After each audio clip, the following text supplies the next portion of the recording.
হযরত ওমর চিন্তা করছেন, আমার ছেলে তো আমাকে মিথ্যা বলতে পারে না, কিন্তু আমার কাছে কেমন যেন মনে হয় উটটা তো এমনিতেই আলাদা যত্ন ছাড়া মোটা হতে পারে না। আমার দেশে আবার মোটা করার জন্য ইউরিয়া সার পর্যন্ত খাওয়ায়, এমন কুলাঙ্গার আছে না নাই? আছে না নাই? এগুলো করা যাবে না। বন্ধুগণ, যে কথাই ছিলাম, হযরত ওমর ছেলের কথা শুনলেন যে এক্সট্রা কোনো কেয়ার করা হয় না, কিন্তু তার উত্তরটা যখন জুৎসই হলো না, পছন্দসই হলো না, গোয়েন্দা সংস্থার সদস্যদেরকে ডাক দিয়ে বললেন, খোঁজ নিয়ে দেখো তো আসলেই কি আমার সন্তানের উটটা কেমন করে মোটা হয়েছে, একটু আমি জানতে চাই। ডিটেকটিভ ইউনিট দায়িত্ব খুব সুন্দর করে পালন করে হযরত ওমরের সামনে হাজির হয়ে বলছে, আমিরুল মুমিনিন, আপনার সন্তান এক্সট্রা কেয়ার করে না সত্য, কিন্তু এখানে একটা বিশাল ঘটনা আছে। ঘটনা বলো কি? আপনার সন্তান যখন মাঠের মধ্যে উটটাকে ছেড়ে দেয়, ওই রাখালেরা তখন খেয়াল করে দেখে এটা তো খলিফার পুত্রের উট, যার কারণে যেই জায়গাতে ভালো ঘাস আছে সেখানে ঘাস খাওয়ার সুযোগ করে দেয়। বিশেষ করে যখন পানি পান করাতে হয়, পানি পান করানোর সময় সবার আগে খলিফার পুত্রের উট হওয়ার কারণে কোনো প্রকার লাইন ধরতে হয় না, কোনো প্রকার সিরিয়াল ধরতে হয় না। খলিফার পুত্রের উট হওয়ার কারণে সবার আগে পানি পান করিয়ে দেয়। আজও দেখবেন চেয়ারম্যানের সঙ্গে একটু ভালো সম্পর্ক, এমপির সঙ্গে একটু মোলাকাত করেছে, কোনো মতো সেলফি তুলেছে, ওই সেলফিকে স্ট্যান্ডার্ড বাজি করে কোথাও লাইন ধরতে চায় না। নেতার এত গরম, চায়ের চাইতে কাপের গরম বেশি, কথা বলেন ঠিক কিনা? নেতা এমন, নেতার গরম সহ্য করা যায়, কিন্তু পাতি নেতার গরম সহ্য হয় না, কথা বলেন ঠিক কিনা? এই পাতি নেতাদের অত্যাচার এলাকাতেই থাকা যায় না। আজকে তোমাদের সেই পাতি নেতাগুলো কোথায়? কি কথা বলেন? এটাই কোরআনের শিক্ষা। ওয়াতানজিউল মুলকা মিম্মান তাশা, আল্লাহ সবচেয়ে বড় শক্তিমান আল্লাহ, চাওয়ার সঙ্গে সঙ্গে তানজিউল মুলক, ক্ষমতা কেড়ে নেন। কাজেই ক্ষমতা তোমার আছে, নেতার সঙ্গে তোমার সম্পর্ক আছে, তোমার নেতা আছে, নেতা থাকলে তোমার দাম আছে, তোমার নেতা পালিয়ে গেলে তোমার কোনো দাম নাই, কথা বলেন ঠিক কিনা? সম্মানিত বন্ধুগণ, হযরত ওমরের ছেলের উটের ব্যাপারে যখন তথ্য দেওয়া হলো, খলিফার পুত্রের উট হওয়ার কারণে তার লাইন ধরতে হয় না, ভালো ঘাস খাওয়ার ক্ষেত্রে সুযোগ সহজে পাইয়ে দেওয়া হয়। হযরত ওমর শোনার সঙ্গে সঙ্গে ছেলেকে ডাক দিয়ে বলতেছেন, সবাই পড়ুন আউযু বিল্লাহি মিনাশ শাইতানির রাজীম, বিসমিল্লাহির রাহমানির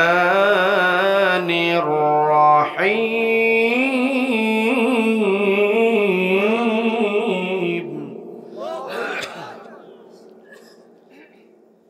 ইয়া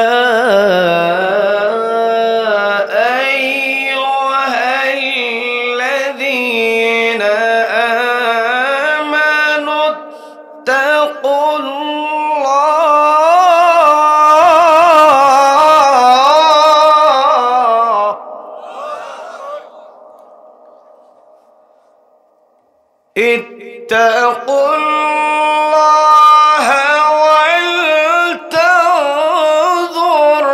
نفس ما قدمت لغد واتقوا الله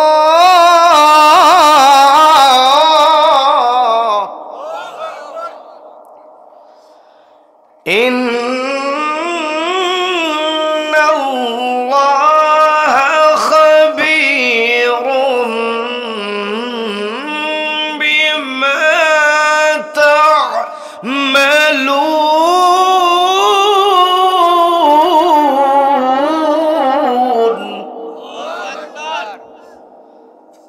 الله أكبر بسم الله الرحمن الرحيم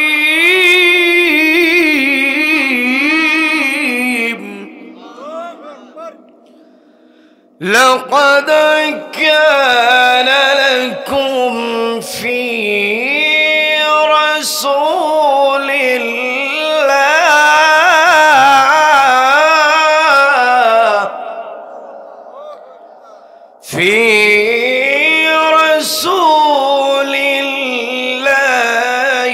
أسوة حسنة لمن كان يرجو الله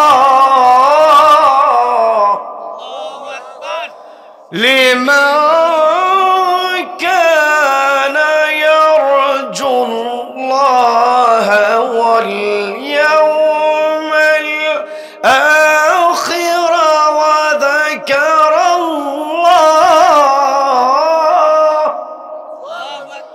وذكر الله كثيرا بسم الله الرحمن الرحيم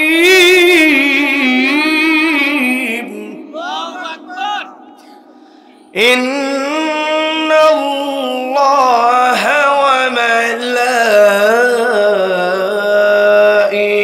وملائكته يصلون على النبي يا أيها الذين آمنوا صلوا عليه وسلموا تسليما اللهم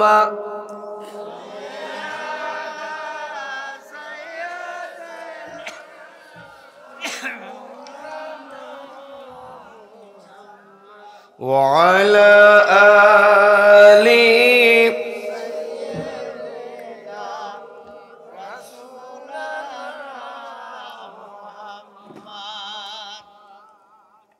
যে ফুল যুগ যুগান্তরে খুশবু ছড়ায় যে ফুল যুগ যুগান্তরে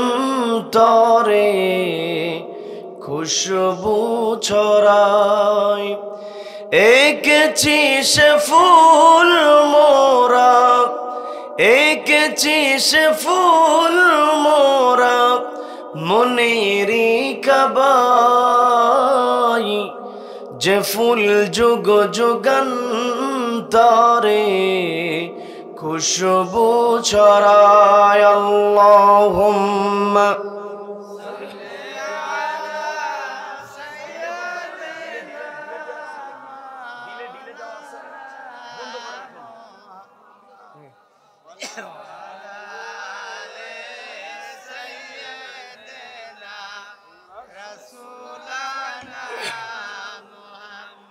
সবাই পড়ুন বালাগাল উলা বিকামালিহি কাশাফাদ দুজা বিজামালিহি হাসুনাত জামিউ খিসালিহি সাল্লু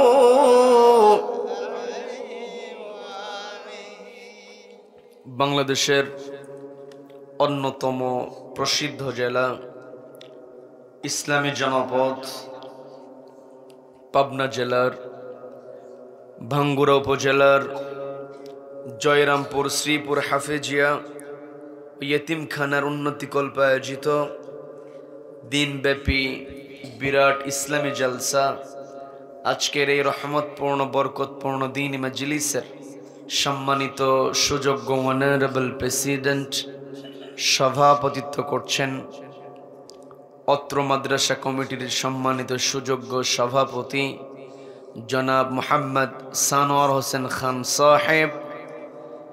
আমার পূর্বে গুরুত্বপূর্ণ আলোচনা রেখেছেন আপনাদের কৃতি সন্তান আলেমে দ্বীন শ্রদ্ধাভাজন আলহাজ হযরত মাওলানা মোহাম্মদ মহিরউদ্দিন সাহেব। রব্বুল আলামিন তার কণ্ঠকে আমৃত্যু ইসলামের জন্য কবুল করে নিন, বলেন আমিন। কথা বলেছেন অত্র প্রতিষ্ঠানের সম্মানিত সুযোগ্য মুহতামিম, আমার অত্যন্ত কাছের ভালোবাসার উদীয়মান তরুণ আলেমে দ্বীন হযরত মাওলানা মোহাম্মদ মামুন রশিদ সাহেব। রব্বুল আলামিন তাকে আমৃত্যু ইসলামের খেদমত চালিয়ে যাওয়ার তৌফিক দান করুন, বলেন আমিন। কথা বলেছেন হযরত মাওলানা মুহাম্মদ আবু ইউসুফ আলী সাহেব, রব্বুল আলামিন তার কণ্ঠে বরকত দান করুন, বলেন আমিন। কথা বলেছেন হযরত মাওলানা মুহাম্মদ আবুল হাসেম সাহেব, আল্লাহ রব্বুল আলামিন আমার প্রিয় আবুল হাশেম ভাইকে কবুল করুন, বলেন আমিন। আজকের মাহফিলের সম্মানিত প্রধান অতিথি জনাব মোহাম্মদ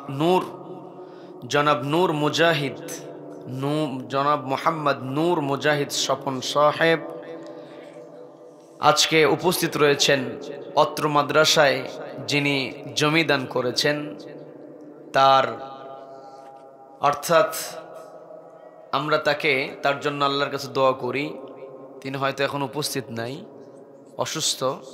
আল্লাহ রাব্বুল আলামিন আমাদের প্রিয় শ্রদ্ধাভাজন মুরব্বী আলহাজ মোহাম্মদ আব্দুল আজিজ খান সাহেবকে রহমতের চাদরে ঢেকে রাখুন, বলেন আমিন।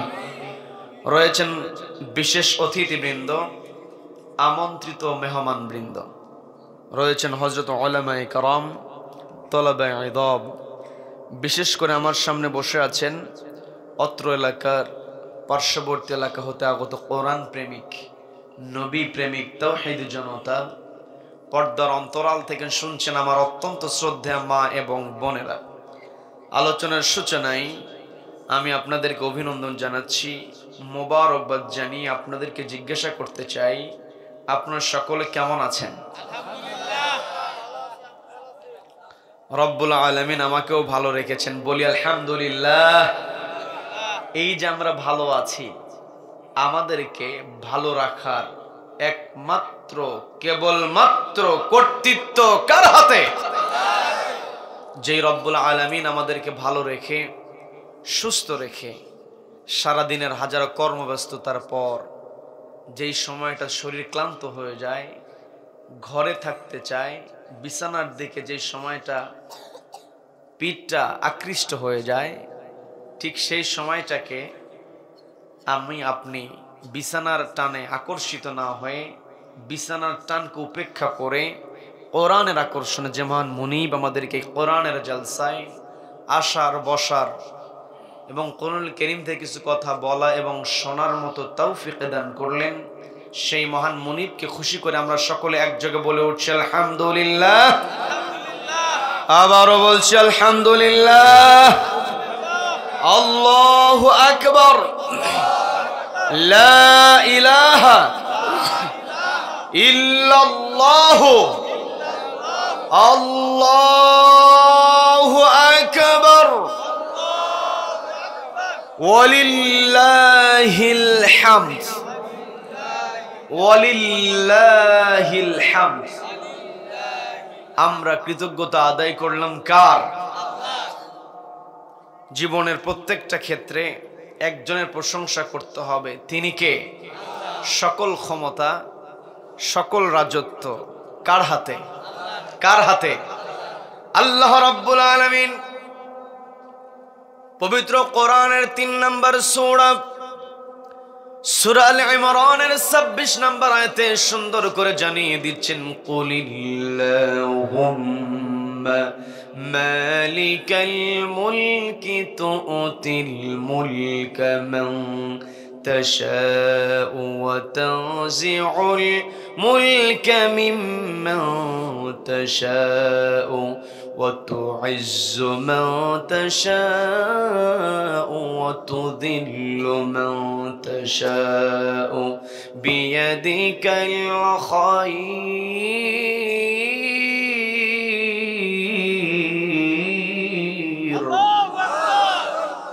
আল্লাহ রাব্বুল আলামিন বলছেন, ওগো নবী, কুল আপনি বলুন, আল্লাহুম্মা মালিকাল মুলক, ওগো আল্লাহ আপনি হলেন রাজত্বের মালিক।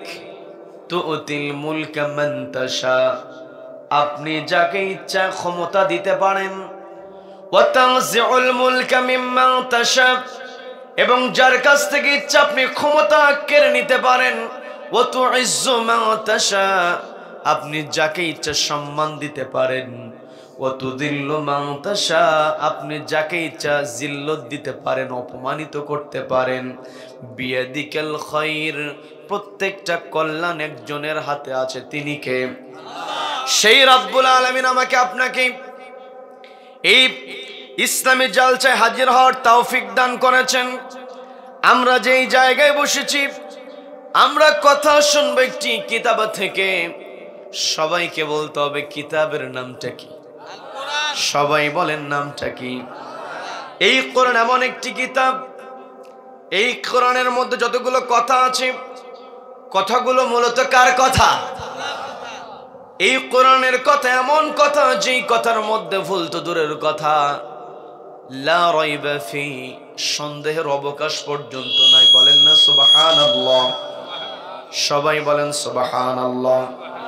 এই কোরআনের এত বড় মর্যাদা, এই কোরআনের এত বড় পাওয়ার নবীজি জানিয়ে দিয়েছেন, হুজ্জাতুন লাকা ওয়া আলাইক, এই কোরআন তোমার পক্ষে সাক্ষ্য দেবে, ওয়া আলাইক, এবং তোমার বিপক্ষে সাক্ষ্য দেবে। নবীজি আরেকটা কথা বললেন, মান জাআলাহু আমামাহু, যেই ব্যক্তি জাআলাহু বানিয়ে নেবে এই কোরআনকে, আমামাহু তার ইমাম, ক্বাদাহু ইলাল জান্নাহ, এই কোরআন তাকে জান্নাতে প্রবেশ করাইয়া দেবে। বলেন না সুবহানাল্লাহ? এই যে জান্নাতে প্রবেশ, জান্নাতে প্রবেশ এমন একটা বিষয়, এটাই হলো চূড়ান্ত সফলতা। আজকে আমি আপনি লক্ষ কোটি টাকার মালিক যদি আমি আপনি হয়ে যাই, সুন্দর যদি একটা বাড়ি বানাতে পারি, আমি আপনি যদি সুন্দর একটা গাড়ি কিনতে পারি, ব্যবসায় মোটা অঙ্কের লাভবান যদি আমি আপনি হতে পারি, অথবা মোটা অঙ্কের বেতনের চাকরি যদি আমি আপনি পেয়ে যাই, আমার আপনার কাছে মনে হয়ে যায় আমি আপনি সফল হয়ে গিয়েছি।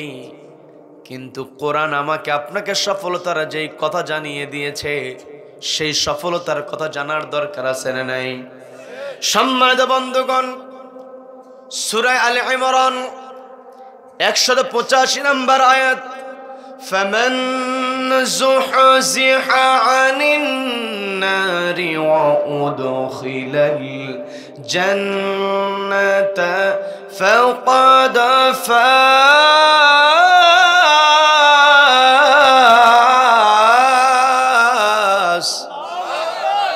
আল্লাহ রাব্বুল আলামিন স্পষ্ট জানিয়ে দিলেন, ফামান যুহজিহা আনিন নার, যেই ব্যক্তি নিজেকে জাহান্নামের আগুন থেকে দূরে সরিয়ে রাখতে পারবে, ওয়া উদখিলাল জান্নাহ, এবং জান্নাতে প্রবেশ করতে পারবে, ফাকাদ ফাজ, ওই ব্যক্তি হচ্ছে প্রকৃত সফল।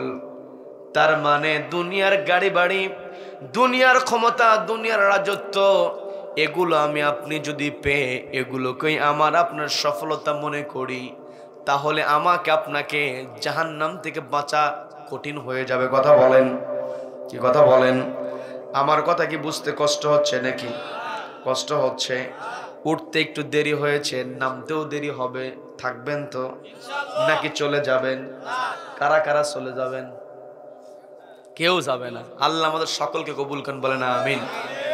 সম্মানিত দিনী ভাইয়ের, আমি যে কথাই ছিলাম, শুরু করেছিলাম, আমি আপনি ভালো আছি, আমাকে আপনাকে ভালো রাখার একমাত্র কেবলমাত্র কর্তৃত্ব আল্লাহর হাতে।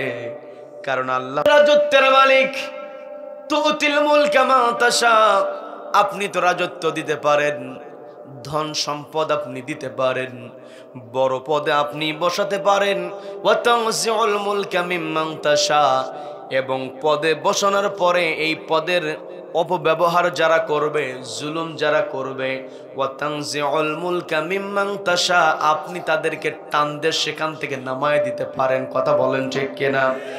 এই জায়গায় আলেম ওলামা আছেন, আমি আপনাদেরকে যে কথাটা বলবো, আল্লাহ রাব্বুল আলামিন বলেন, ওয়া তানজিউল মুলক, রব্বুল আলামিন মালিকানাটা কেড়ে নিতে পারেন। এই তানজিউন শব্দটা এসেছে নাজউন থেকে।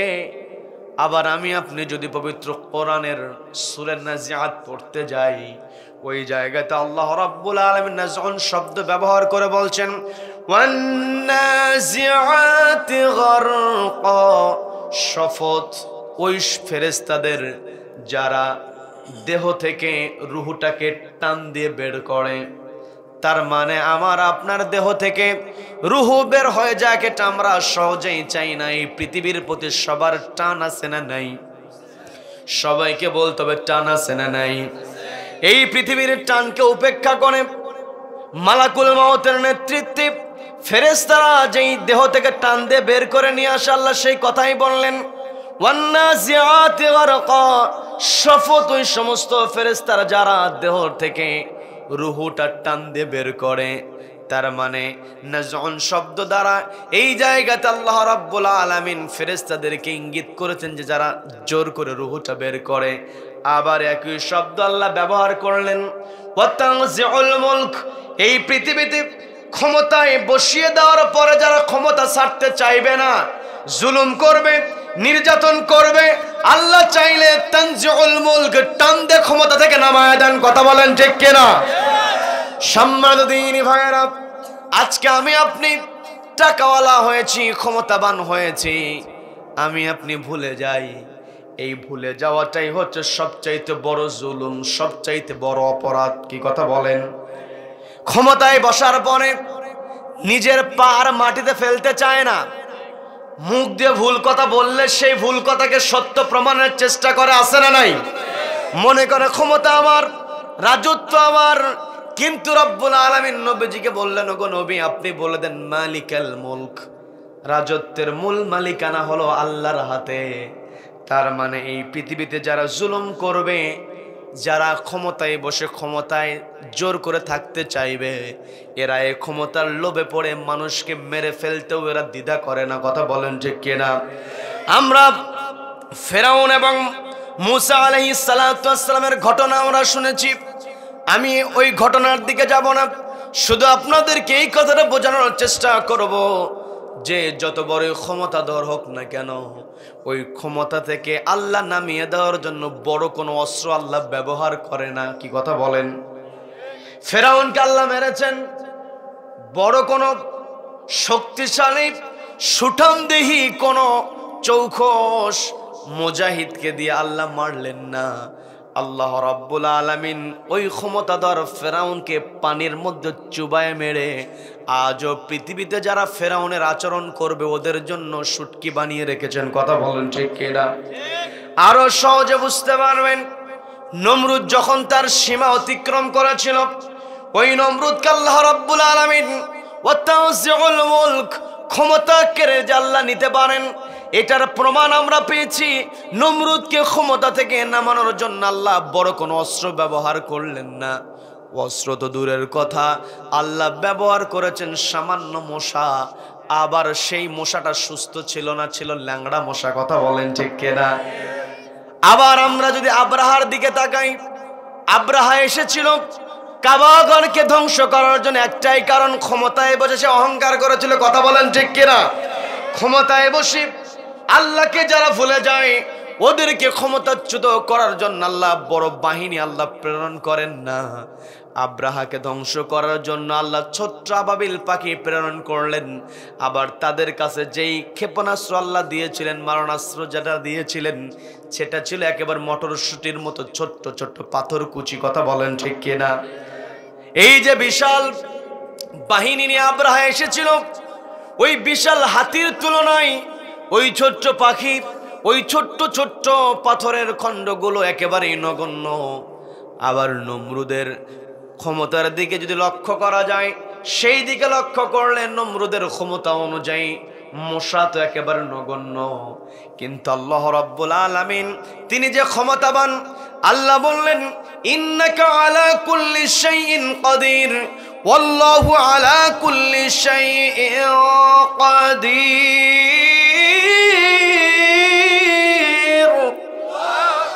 আল্লাহ রাব্বুল আলামিন তিনি ক্ষমতাবান।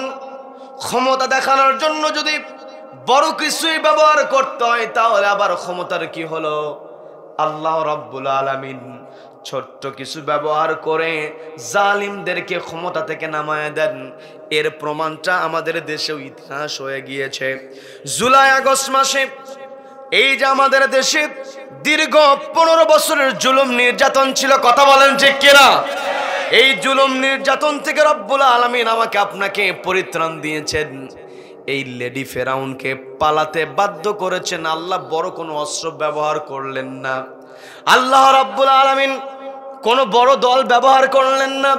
নিরস্ত্র ছাত্র জনতা, যেই ছাত্ররা বাবার টাকার উপরে নির্ভরশীল, যারা বেঁচে থাকার জন্য নিজের বাবার পকেট থেকে টাকা নিয়ে চলে, নিজের পায়ে এখনো ঠিক মতো দাঁড়াতে পারে নাই, ওই সমস্ত ছাত্রদেরকে আল্লাহ সামনের কাতারে দিয়া ওই লেডি ফেরাউনকে পালাতে বাধ্য করেছেন। কথা বলেন ঠিক কিনা? সম্মানিত দিনী ভাইরা, এটা আমাকে আপনাকে বুঝতে হবে। আমি আপনি আল্লাহর বিশালত্বের কথা আমি আপনি ভুলে যাই। আজকে আল্লাহর বিশালত্বের কথা ভুলে যাওয়ার কারণে মানুষ জুলুম করতে পারে। এই জন্য আমাকে আপনাকে জালিমদেরকেও সতর্ক করতে হবে। কথা বলেন ঠিক কিনা? আমরা কারো শত্রু নই, আমরা কারো পক্ষেও কথা বলি না, বিপক্ষেও কথা বলি না, একজনের কথা বলি, তিনি কে? সবাইকে বলতে হবে তিনি কে? নবীজি সাহাবীদেরকে বললেন, উনসুর আখাকা, তোমরা তোমাদের ভাইদেরকে সহযোগিতা করো, জালিমান আও মাজলুমান, সেই ভাই যদি জালিম হয় অথবা মাজলুম হয়। সাহাবায়ে কেরাম প্রশ্ন করলেন, ইয়া রাসূলুল্লাহ, ইয়া হাবিবাল্লাহ, কেউ যদি নির্যাতিত হয়, কেউ যদি মাজলুম হয়, তাকে সহযোগিতা করা যায়, কিন্তু আপনি বললেন উনসুর আখাকা, তোমার ভাইদেরকে সহযোগিতা করো, জালিমান আও মাজলুমান, জালিম হোক আর মাজলুম হোক। আমরা তো জানি মাজলুমকে সহযোগিতা করা যায়, কিন্তু আপনি তো জালিমকেও সহযোগিতা করতে বললেন। এই জালিমকে কেমন করে সহযোগিতা করব? নবীজি বললেন, যখন কোনো জালিম জুলুম করবে, ওই জালিমের বিরুদ্ধে শক্ত প্রতিবাদ করে তাকে জুলুম থেকে ফিরে আনবে, এটাই তাকে সহযোগিতা করার কথা। বলেন ঠিক কিনা? সম্মানিত দিনী ভাইরা, আমি আমার আলোচনার সূচনায় পবিত্র কোরআনের 18 নম্বর সূরা, সূরা হাশর থেকে তেলাওয়াত করেছি 18 নম্বর আয়াতে কারিমা। এর সঙ্গে আরেকটা আয়াত তেলাওয়াত করেছি সূরা আহজাব 33 নম্বর সূরার 21 নম্বর আয়াত। দুইটা আয়াতকে সমন্বয় করে রব্বুল আলামিন যেন আমাকে কিছু কথা আমল করার নিয়তে বলার এবং আপনাদেরকে আমল করার নিয়তে শোনার তৌফিক দান করেন। বলেন আমিন। সবাই বলেন আমিন। আল্লাহ রাব্বুল আলামিন সূরা হাশর নামকরণ করেছেন। এই পৃথিবীতে ইসলাম মানুক আর না মানুক, ইসলামকে অস্বীকার করে এমন কিছু পথভ্রষ্ট দুর্ভাগা মানুষ পৃথিবীতে আছে না নাই? ইসলামকে অস্বীকার করতে পারে কিন্তু মরণকে অস্বীকার করতে পারে এমন কোন পাগল আছে নাকি? মরণকে স্বীকার করে নিয়েছে। এই পৃথিবীতে আমি আপনি এসেছি বেঁচে থাকার জন্য নয়, এই পৃথিবীতে আমি আপনি এসেছি মূলত মারা যাওয়ার জন্য। কথা বলেন ঠিক কিনা? এই পৃথিবীতে আমার আপনার অনেক পরিকল্পনা থাকতে পারে, অনেক কর্মসূচি আমার আপনার হাতে থাকতে পারে, কোনোটা বাস্তবায়িত হবে, আবার বাস্তবায়িত নাও হতে পারে। আবার সব কিছু বাস্তবায়িত হলেও আবার কোনো কিছু বাস্তবায়িত না হলেও একটা বিষয় বাস্তবায়িত হবে, সেটা হলো মালাকুল মাউত আপনার আমার জানটা অবশ্যই কবজ করবে। কথা বলেন ঠিক কিনা? আমরা যে মালাকুল মাউত আমাদের জানটা কবজ করবে, এই জান কবজ করাটাই হচ্ছে আখিরাতের জীবনে ঢোকার জন্য, আখিরাতের জীবনে ঢোকার জন্য যেই লাইসেন্সটা পাওয়া যায়, যে ভিসাটা পাওয়া যায়। আমি আপনি এই বাংলাদেশ থেকে যদি অন্য কোনো দেশে যেতে চাই তাহলে সেখানে ভিসা লাগে। কথা বলেন ঠিক কিনা? তার মানে মরণ নামক ভিসা যদি আমার আপনার জীবনে না আসে, আমি আপনি তো আখিরাতে যেতে পারবো না। আর আখিরাতে যদি যেতে না পারি তাহলে তো হাসরেও উঠতে পারবো না। কিন্তু এই হাসরকে অস্বীকার করার কোনো উপায় নাই। রব্বুল আলামিন 59 নম্বর সূরার নামটাই দিয়েছেন হাসর। বলেন না আল্লাহু আকবার। আমি 18 নম্বর আয়াতে কারিমা তেলাওয়াত করেছি। এই আয়াতে আল্লাহ রাব্বুল আলামিন শুধুমাত্র ঈমানদারদেরকে ডাক দিয়েছেন। আল্লাহ বলছেন, ইয়া আইয়ুহাল্লাযীনা আমানু তাকুল্লাহ।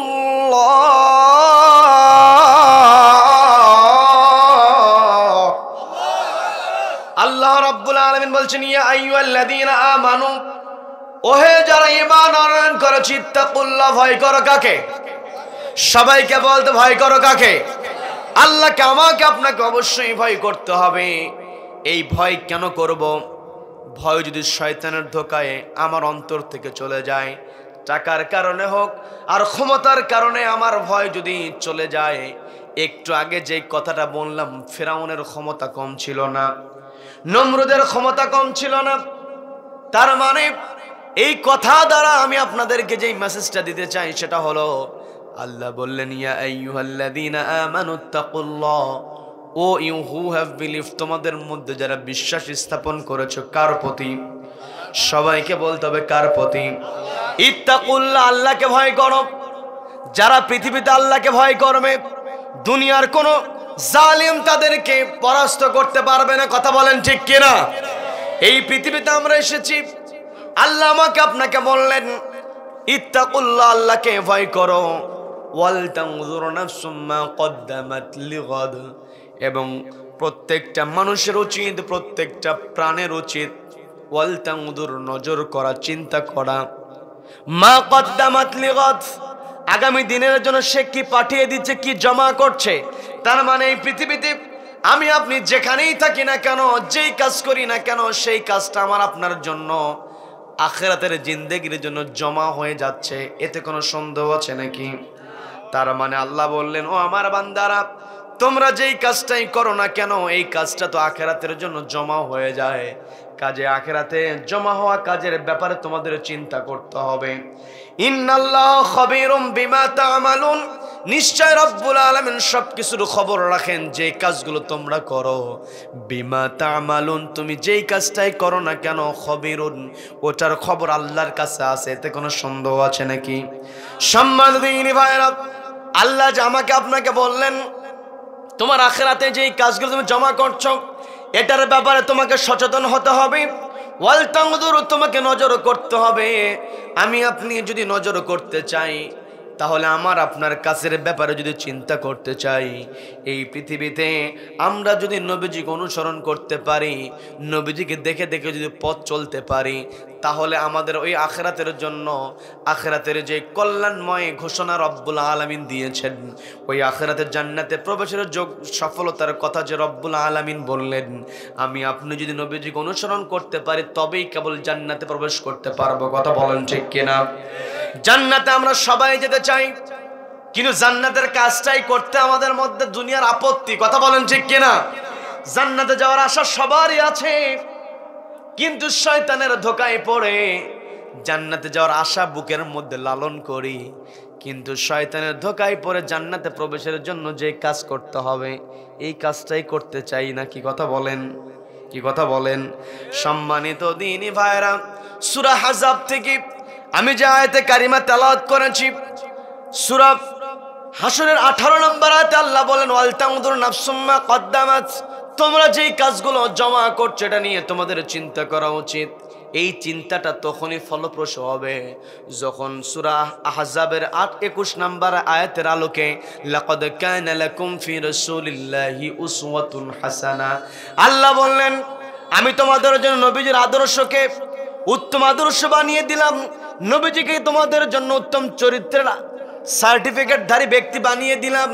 তার মানে পৃথিবীতে তোমরা যেইভাবে চলবে, যে আদর্শটা তোমাদের হবে, লাকাদ কানা লাকুম ফি রাসূলিল্লাহি উসওয়াতুন হাসানা, রাসূলের মধ্যে আমি তোমাদের জন্য উত্তম আদর্শ রেখে দিয়েছি। এই জায়গায় আলেম ওলামা আছেন, আল্লাহ বললেন ফি রাসূলিল্লাহি উসওয়াতুন হাসানা, এই জায়গায় কিন্তু বিরক্ত হচ্ছেন নাকি? বিরক্ত হচ্ছেন? আল্লাহ বললেন ফি রাসূলিল্লাহ, নিশ্চয় রাসূলের মধ্যে আমি রেখে দিয়েছি। আল্লাহ কিন্তু বলেন নাই ফি মুহাম্মাদ ইবনে আব্দুল্লাহ, আব্দুল্লাহর পুত্র মুহাম্মাদের মধ্যে আমি তোমাদের জন্য উত্তম আদর্শ রেখে দিয়েছি, এই কথা আল্লাহ বলেন নাই। আল্লাহ বলেন ফি রাসূলিল্লাহ, তার মানে নবীজির এমন সময় আছে যে সময়টাতে নবীজি আনুষ্ঠানিকভাবে ওহী প্রাপ্ত হন নাই। তার মানে আল্লাহ যে বললেন ফি রাসূলিল্লাহ, নবীজি যেই দিন আনুষ্ঠানিকভাবে রিসালাত পেয়েছিলেন, জিবরিল আমিন সূরা আলাকের 5 আয়াত যেদিন নবীজির সামনে নিয়ে ওই গুহার মধ্যে হাজির হয়েছিলেন, ওই দিন নবীজির বয়স কত ছিল? সবাইকে বলতে হবে কত বছর বয়স? সবাই বলেন 40 বছর বয়স। আল্লাহ বলেন ফি রাসূলিল্লাহ, তার মানে নবীজি 40 বছর বয়স ওই প্রাপ্ত হয়েছেন। এই আয়াতের দ্বারা শাব্দিকভাবে যে অর্থটা বোঝা যায় সেটা হলো নবীজিকে অনুসরণ করতে হবে। নবীজি যেই দিন থেকে রাসূল হয়েছেন, এটা শাব্দিক অর্থ। আমি আপনাদেরকে যে কথাটা বোঝানোর জন্য শাব্দিক অর্থটা বললাম, এই যে নবীজি 40 বছর বয়সে ওহী প্রাপ্ত হলেন, আল্লাহ বললেন ফি রাসূলিল্লাহি উসওয়াতুন হাসানা, রাসূলের মধ্যে তোমাদের জন্য উত্তম আদর্শ রয়েছে। এখন আমি যদি আপনাদেরকে প্রশ্ন করি, সবাই বলতে পারবেন, সেটা হলো নবীজি ওহী প্রাপ্ত হওয়ার পূর্বে সূরা আলাকের 5টা আয়াত নিয়ে জিবরিল আমিন নবীজির সামনে আসার আগেই নবীজি তার প্রতিবেশীদের কাছ থেকে একটা উপাধি পেয়েছিলেন। সবাইকে বলতে হবে সেই উপাধির নাম কি? আল আমিন উপাধি পেয়েছেন। নবীজি আল আমিন উপাধি পেলেন 40 বছর বয়স হওয়ার পূর্বেই। নবীজি যে আল আমিন উপাধি পেয়েছেন, এটার জন্য নবীজিকে আমানতদারিতার চূড়ান্ত পরীক্ষা দিতে হয়েছে। কথা বলেন ঠিক কিনা? নবীজি কেমন আমানতদার ছিলেন? নবীজি হিজরতের রাত্রে আল্লাহ অর্ডার দিলেন, ওগো নবী আপনি এই মক্কাতে আর থাকতে পারবেন না, কারণ কাফেররা আপনার বিরুদ্ধে 3টা ষড়যন্ত্রই তারা করে ফেলেছে। 1 নাম্বার, ওয়াইদ ইয়ামকুরু বিকাল্লাযীনা কাফারু লিইউসবিতুকা আও ইয়াকতুলুকা আও ইউখরিজুক। ওগো নবী স্মরণ করুন সেই সময়ের কথা। পবিত্র কোরআনের 8 নাম্বার সূরা, সূরা আনফালের 30 নাম্বার আয়াত। আল্লাহ বলছেন, ওগো নবী স্মরণ করুন সেই সময়ের কথা। ওয়াইদ ইয়ামকুরু বিকাল্লাযীনা কাফারু, যখন কাফেররা আপনার বিরুদ্ধে ষড়যন্ত্র করেছিল। 1 নাম্বার লিউসবিতুক, আপনাকে বন্দী অবস্থায় রেখে দিয়েছে। 2 নাম্বার আও ইয়াকতুলুক, আপনাকে হত্যার পরিকল্পনা করেছে। 3 নাম্বার আও ইউখরিজুক, এই হত্যার পরিকল্পনাকে রুখতে গিয়ে আপনাকে আজকে রাতেই মক্কা থেকে মদিনার দিকে চলে যেতে হবে। আপনি আজকে রাতেই মক্কা থেকে মদিনার দিকে চলে যাবেন। নবীজি অর্ডার পাওয়ার সঙ্গে সঙ্গে সবার আগে ডাক দিলেন হযরত আলী রাদিয়াল্লাহু তাআলা আনহুকে। বিষয়টা বোঝার চেষ্টা করবেন। নবীজি যখন হিজরতের ইঙ্গিত পেয়েছিলেন মক্কা থেকে মদিনায় যেতে হতে পারে, এই ইঙ্গিত পাওয়ার পরে সবার আগে শেয়ার করেছিলেন প্রিয় বন্ধু হযরত আবু বকর সিদ্দিক রাদিয়াল্লাহু তাআলা আনহুর সঙ্গে। আর যেই দিন অর্ডার পেয়েছেন, অর্ডার পাওয়ার সঙ্গে সঙ্গে প্রিয় জামাতা হযরত আলী রাদিয়াল্লাহুকে ডাক দিয়ে বলছেন, ওগো আলী, আল্লাহ তো অর্ডার করে দিয়েছেন আজকে রাতে আমাকে মক্কা থেকে মদিনায় চলে যেতে হবে, মদিনার দিকে আমাকে রওনা হতে হবে। হযরত আলী বলতেছেন, তাহলে যেহেতু রাতের বেলায় আপনাকে রওনা হতে হবে, আপনি যদি এই পথ দিয়ে যেতে পারেন তাহলে আপনার জন্য সুবিধা হবে। নবীজি বলছেন, ও আলী, তোমাকে পথের নির্দেশনার জন্য আমি তোমাকে ডাক দেই নাই। তাহলে কেন ডাক দিয়েছেন? আমি তোমাকে ডাক দিয়েছি এই জন্য, তোমাকে ডাক দেওয়ার কারণটা হলো এই মক্কার লোকেরা আমার প্রতি নির্যাতন করেছে, আমাকে মক্কাতে থাকতে দিল না, আমাকে তারা জাদুঘর বলেছে, পাগল বলেছে, আমার বিরুদ্ধে ষড়যন্ত্র করেছে। যতই তারা আমার বিরোধিতা করুক না কেন, এই মক্কার লোকেরা নিজের গোত্রের লোকজনকে বিশ্বাস করতে পারে নাই, দলের লোকজনকে বিশ্বাস করতে পারে নাই, যার কারণে তাদের মূল্যবান সম্পদগুলো আমাকে আল আমিন হিসেবে আমার কাছে গচ্ছিত রেখেছে। এই গচ্ছিত সম্পদ যদি আজকে রাতে আমি এদেরকে না দিয়ে মক্কা থেকে মদিনার উদ্দেশ্যে রওনা হয়ে যাই, আর এই গচ্ছিত সম্পদ যদি তাদের যথাযথ জায়গায় আমি যদি পৌঁছায় না দেই, তাহলে তো আমি আমানতের খেয়ানতকারী হয়ে যাব। আল্লাহু আকবার। একটু কল্পনা করেন, এমন অবস্থা যদি আমার আপনার ক্ষেত্রে হতো, আমার আপনার গ্রামের মানুষ আমাকে আপনাকে যদি গ্রাম ছাড়া করত, আমার আপনার বিরুদ্ধে যদি ষড়যন্ত্র করত, আমাকে আপনাকে যদি গ্রাম থেকে চলে যাওয়ার মতো কঠিন সিচুয়েশনে পড়তে হতো, আর গ্রামের লোকজনের কোনো সম্পদ যদি আমার আপনার কাছে জমা থাকতো, আমি আপনি চিন্তা করতাম যে এলাকার মানুষ আমাকে এলাকাতেই থাকতে দেয় না, ওদের সম্পদ আর কি দেবো, এগুলো নিয়েই ভেগে যেতাম। কথা বলেন ঠিক কিনা? কিন্তু নবীজি আমাকে আপনাকে যে দৃষ্টান্তটা দিয়ে দিলেন, নবী আমানতদারিতার সর্বোচ্চ পরিচয় দিয়েছেন। তার মানে আল্লাহ বলেন, লাকাদ কানা লাকুম ফি রাসূলিল্লাহি উসওয়াতুন হাসানা লিমান কানা ইয়ারজুল্লাহা ওয়াল ইয়াওমাল আখির ওয়া যাকারাল্লাহ।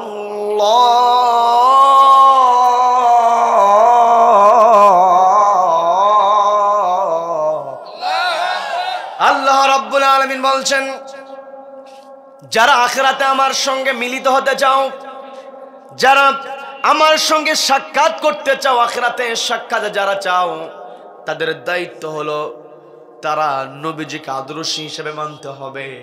এখন আমি আপনি যদি নবীজিকে আদর্শ হিসেবে মানতে চাই, নবীজি যেমন আমানতদার ছিলেন, নবীজির উপাধি ছিল আল আমিন। আমাকে আপনাকে ওই রকম আমানতদার হতে হবে, কথা বলেন ঠিক কিনা? নবীজির উপাধি ছিল আস-সাদিক, নবীজি সত্য কথা বলেছেন। আমি আপনি যদি নবীজির উম্মত নিজেকে দাবি করি, নবীজির আদর্শ আমার ভিতরে আছে, এটা যদি আমি আপনি মুখ দিয়ে বলি, তাহলে চিন্তা করে দেখা দরকার আমার এই মুখ দিয়ে সত্য কথা উচ্চারিত হয় নাকি মিথ্যা কথা। যদি আমার মুখ দিয়ে সত্য কথা উচ্চারিত হয় তবে আমি আপনি নবীজির উম্মত হতে পারবো। আর আমার মুখ দিয়ে যদি মিথ্যা কথা উচ্চারিত হয়, যতই নামের সামনে মুহাম্মদ লাগাই না কেন, আমি আপনি কখনো নবীজির উম্মত হতে পারবো না, কথা বলেন ঠিক কিনা? নামের সামনে মুহাম্মদ আছে, কিন্তু সারাদিনে যতগুলো কথা বলে ওই কথার মধ্যে বাটি চালান দিয়ে সত্য কথা খুঁজে পাওয়া যায় না, কথা বলেন ঠিক কিনা? সত্য কথা বলতে হবে। মুসলমানের বৈশিষ্ট্য হবে, ইমানদারের বৈশিষ্ট্য হবে, তারা সত্য কথা বলবে, আমানতদারিতে রক্ষা করবে। এই আমানতদারিতে রক্ষা করতে গিয়ে যদি নিজেকে কঠিন সিচুয়েশনের মুখোমুখি হতে হয়, সত্য স্বীকার করতে গিয়ে যদি নিজেকে কঠিন অবস্থার মুখোমুখি হতে হয়, এমনকি যদি জীবন চলে যাওয়ার সম্ভাবনা থাকে, তবু আমাকে আপনাকে সত্য কথা বলতে হবে, কথা বলেন ঠিক কিনা? সমাজের মধ্যে একটা কথা প্রচলন আছে, জান বাঁচান ফরজ। কি কথা বলে? জান বাঁচান ফরজ, আর ইমান বাঁচান কি? কি কথা বলেন? সবাই বলেন ইমান বাঁচান কি? ইমান বাঁচান সবচাইতে বড় ফরজ, কি কথা বলেন?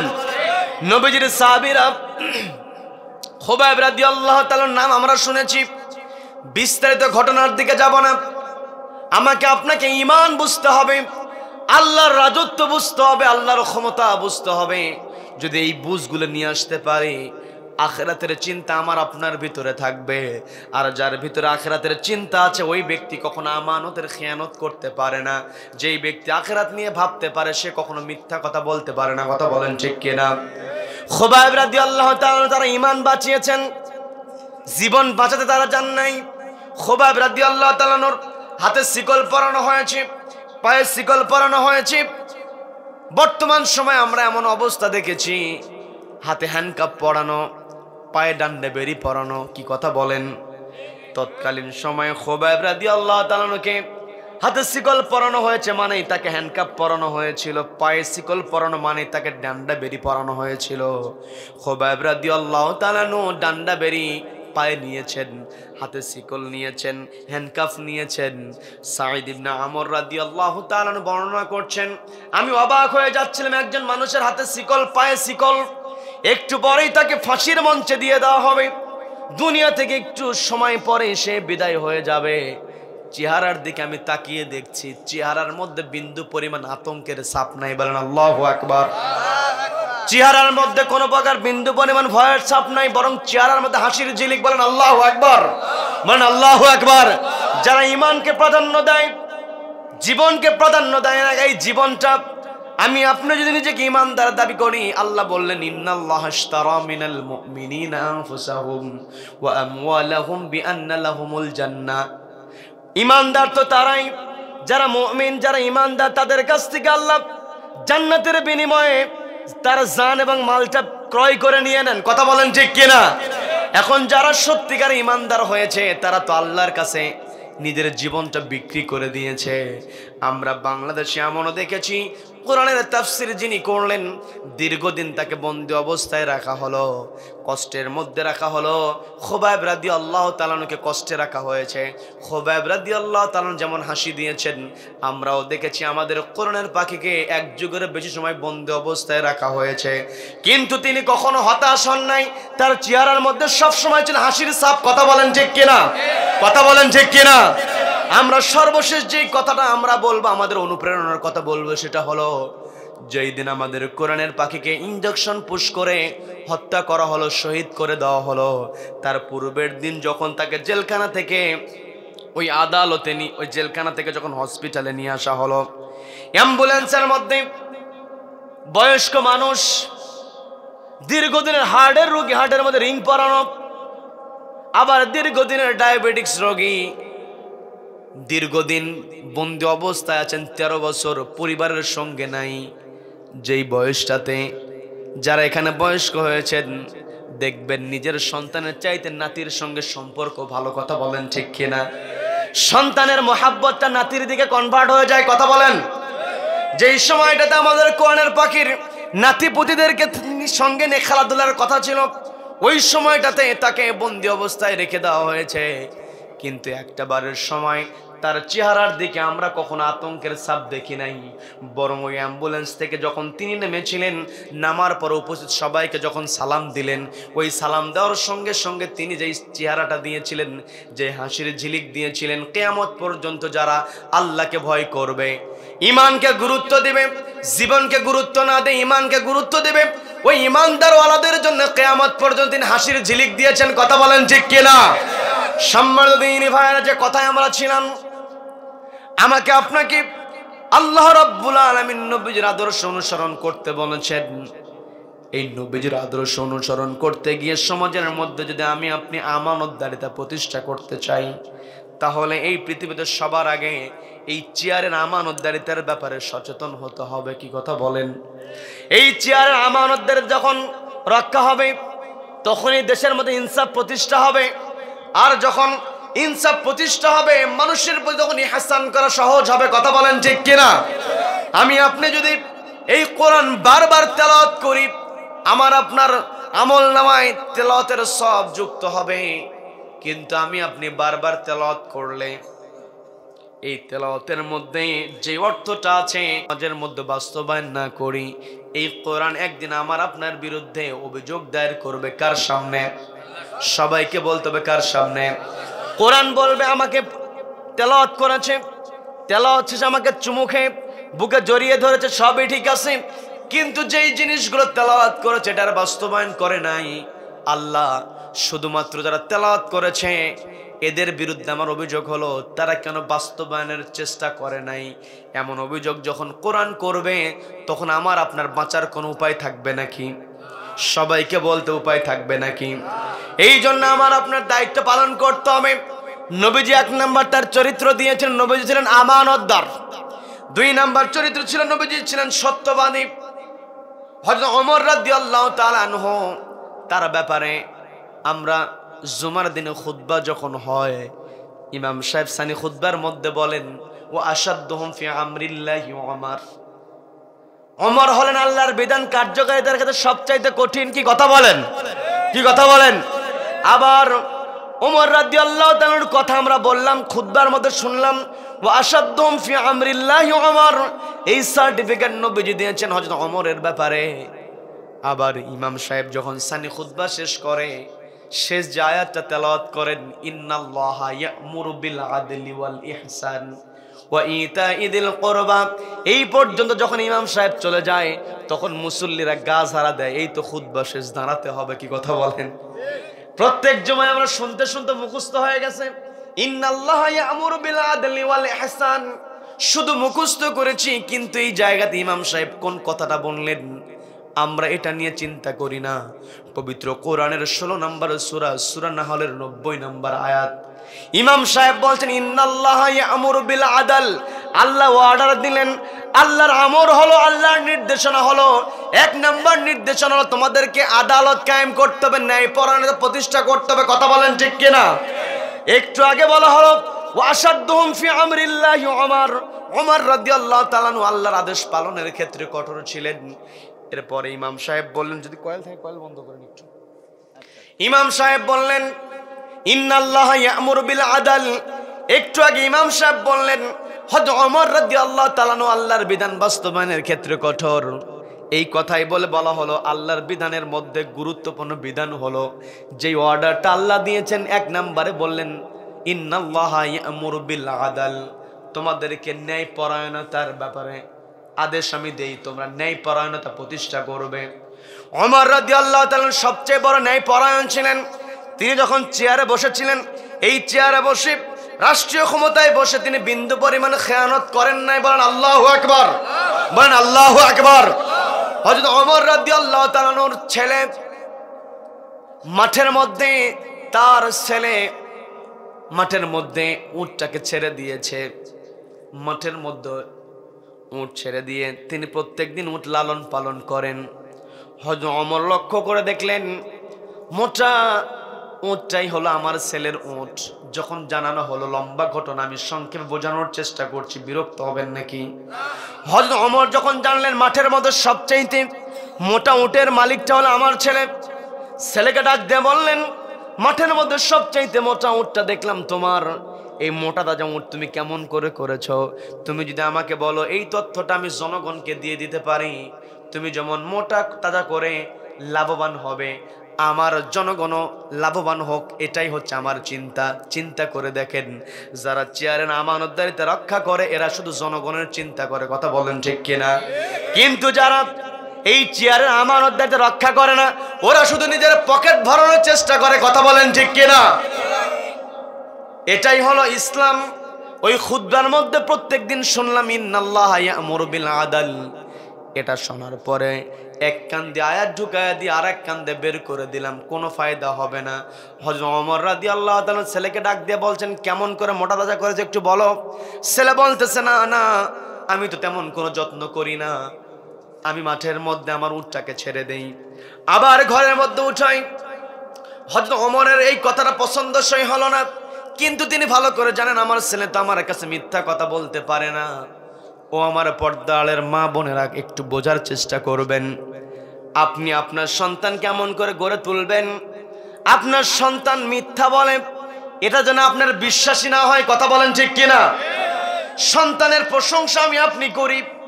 আমার সন্তান ক্লাসে ফার্স্ট হয়েছে, আমার সন্তান ইউনিভার্সিটিতে চান্স পেয়েছে, আমার সন্তান বিসিএস পরীক্ষায় ভালো ফলাফল করে বড় চেয়ারে বসেছে, এমন সন্তান যার ঘরে আছে, ওই পরিবারের পিতামাতা যেখানে একটু সুযোগ পায় সেখানে মেয়ের প্রশংসা করে, বলে আমার মেয়ে তো মেডিকেল থেকে ডাক্তার হয়েছে। প্রশংসা করে কি করে না? ছেলে প্রকৌশলী হয়েছে, তার সরকারি চাকরি হয়ে গিয়েছে, একটু গল্পের সুযোগ পাওয়ার সঙ্গে সঙ্গে বলে আমার ছেলে তো নতুন সহকারী প্রকৌশলী হিসাবে জয়েন করেছে, এমন প্রশংসা করে। হ্যাঁ, আপনি প্রশংসা করবেন আপনার ছেলে ফার্স্ট বয়, আপনি প্রশংসা করবেন আপনার মেয়ে সেকেন্ড গার্ল, আপনার মেয়ে জেলার মধ্যে প্রথম হয়েছে, আপনি অবশ্যই প্রশংসা করতে পারেন।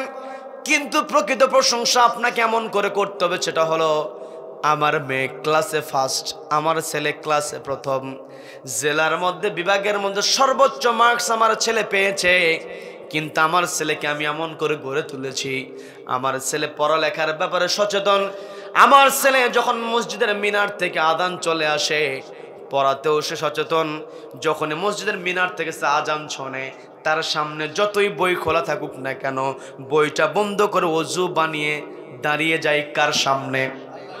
তার মানে আপনি মা হিসেবে সন্তানের এমন প্রশংসা করতে হবে, আমার সন্তানকে আমি এমন করে গড়ে তুলেছি, আমার সন্তান ক্লাসে যেমন প্রথম, নামাজের ক্ষেত্রে আমার ছেলে প্রথম, কথা বলেন ঠিক কিনা? কিন্তু যদি আপনি আপনার সন্তানের নামাজের প্রশংসা করতে না পারেন, আপনার ছেলের আমানতদারিতার শিক্ষা আছে, সত্য কথা বলে এমন প্রশংসা যদি করতে না পারেন, আপনি প্রশংসা করবেন আমার ছেলেকে আমি লেখাপড়া করিয়েছি, আমার ছেলে মস্ত বড় অফিসার হয়েছে, আমার ছেলের সুযোগ আছে কলমের খোঁচা দিয়ে লক্ষ লক্ষ টাকা ইনকাম করা, কিন্তু আমার সন্তানকে আমি এমন করে গড়ে তুলেছি, আমার সন্তান লক্ষ লক্ষ টাকার সুযোগ পায়, কিন্তু আমার সন্তান লক্ষ লক্ষ টাকার ঘুষ খায় না, আমি আমার সন্তানকে নবীজির আদলে তৈরি করেছি, আমার সন্তান চেয়ারে বসেছে কিন্তু চেয়ারের কখনো আমানতের খেয়ানত করে না, এটাই হলো প্রকৃত প্রশংসা। কি কথা বলেন? মা, আপনি বোঝার চেষ্টা করবেন, আপনি নামাজি হবেন, আপনার সন্তান আপনাকে দেখে নামাজি হয়ে যাবে।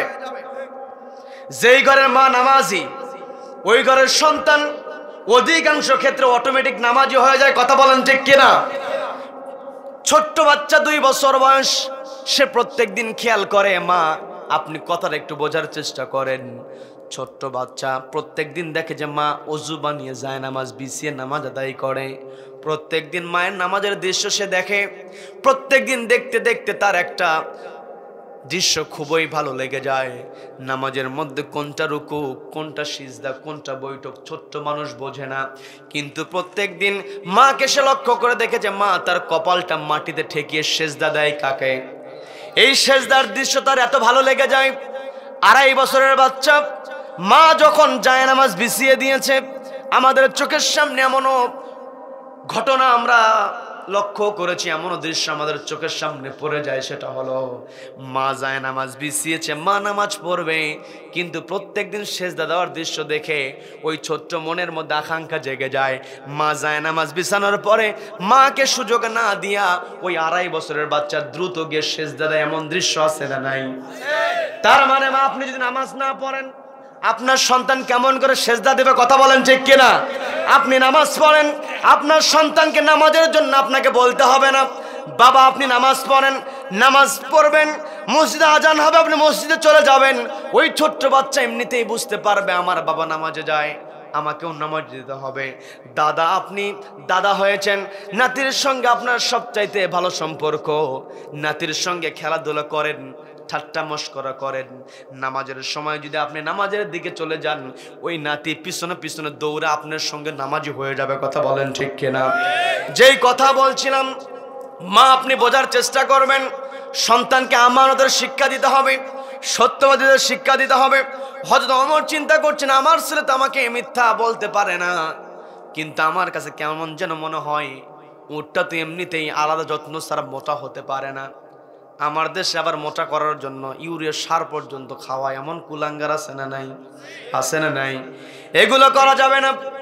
বন্ধুগণ, যে কথাই ছিলাম, হযরত ওমর ছেলের কথা শুনলেন যে এক্সট্রা কোনো কেয়ার করা হয় না, কিন্তু তার উত্তরটা যখন জুৎসই হলো না, পছন্দসই হলো না, গোয়েন্দা সংস্থার সদস্যদেরকে ডাক দিয়ে বললেন, খোঁজ নিয়ে দেখো তো আসলেই কি আমার সন্তানের উটটা কেমন করে মোটা হয়েছে, একটু আমি জানতে চাই। ডিটেকটিভ ইউনিট দায়িত্ব খুব সুন্দর করে পালন করে হযরত ওমরের সামনে হাজির হয়ে বলছে, আমিরুল মুমিনিন, আপনার সন্তান এক্সট্রা কেয়ার করে না সত্য, কিন্তু এখানে একটা বিশাল ঘটনা আছে। ঘটনা বলো কি? আপনার সন্তান যখন মাঠের মধ্যে উটটাকে ছেড়ে দেয়, ওই রাখালেরা তখন খেয়াল করে দেখে এটা তো খলিফার পুত্রের উট, যার কারণে যেই জায়গাতে ভালো ঘাস আছে সেখানে ঘাস খাওয়ার সুযোগ করে দেয়। বিশেষ করে যখন পানি পান করাতে হয়, পানি পান করানোর সময় সবার আগে খলিফার পুত্রের উট হওয়ার কারণে কোনো প্রকার লাইন ধরতে হয় না, কোনো প্রকার সিরিয়াল ধরতে হয় না, খলিফার পুত্রের উট হওয়ার কারণে সবার আগে পানি পান করিয়ে দেয়। আজও দেখবেন চেয়ারম্যানের সঙ্গে একটু ভালো সম্পর্ক, এমপির সঙ্গে একটু মোলাকাত করেছে, কোনো মতো সেলফি তুলেছে, ওই সেলফিকে স্ট্যান্ডার্ড বাজি করে কোথাও লাইন ধরতে চায় না। নেতার এত গরম, চায়ের চাইতে কাপের গরম বেশি। কথা বলেন ঠিক কিনা? নেতা এমন, নেতার গরম সহ্য করা যায়, কিন্তু পাতি নেতার গরম সহ্য হয় না। কথা বলেন ঠিক কিনা? এই পাতি নেতাদের অত্যাচার এলাকাতেই থাকা যায় না। আজকে তোমাদের সেই পাতি নেতাগুলো কোথায়? কি কথা বলেন? এটাই কোরআনের শিক্ষা। ওয়াতানজিউল মুলকা মিম্মা তাশা, আল্লাহ সবচেয়ে বড় শক্তিমান আল্লাহ, চাওয়ার সঙ্গে সঙ্গে তানজিউল মুলক, ক্ষমতা কেড়ে নেন। কাজেই ক্ষমতা তোমার আছে, নেতার সঙ্গে তোমার সম্পর্ক আছে, তোমার নেতা আছে, নেতা থাকলে তোমার দাম আছে, তোমার নেতা পালিয়ে গেলে তোমার কোনো দাম নাই। কথা বলেন ঠিক কিনা? সম্মানিত বন্ধুগণ, হযরত ওমরের ছেলের উটের ব্যাপারে যখন তথ্য দেওয়া হলো, খলিফার পুত্রের উট হওয়ার কারণে তার লাইন ধরতে হয় না, ভালো ঘাস খাওয়ার ক্ষেত্রে সুযোগ সহজে পাইয়ে দেওয়া হয়। হযরত ওমর শোনার সঙ্গে সঙ্গে ছেলেকে ডাক দিয়ে বলতেছেন, আগামী 3 দিনের মধ্যে তোমার উটটাকে বিক্রি করে দিতে হবে। সেই সাথে সবচাইতে দুর্বল যেই উট, আমি কি বানিয়ে বলছি নাকি? বানিয়ে বলছি। সবচাইতে দুর্বল যেই উট, যেই উটের শরীরে গোস্ত কম, যার ওজন কম হবে, দুর্বল পছন্দ হবে না, ওই রকম দুর্বল উটের দামটাও শুনে আমার সামনে হাজির হবে। ছেলে কোনো কথা বললেন না, ওই উটটা বিক্রি করলেন। সঙ্গে করে ওই দুর্বল উটের দামটাও শুনে পিতার সামনে হাজির হয়েছেন। পিতা প্রশ্ন করছেন, উট কি বিক্রি করেছে? বলে হ্যাঁ।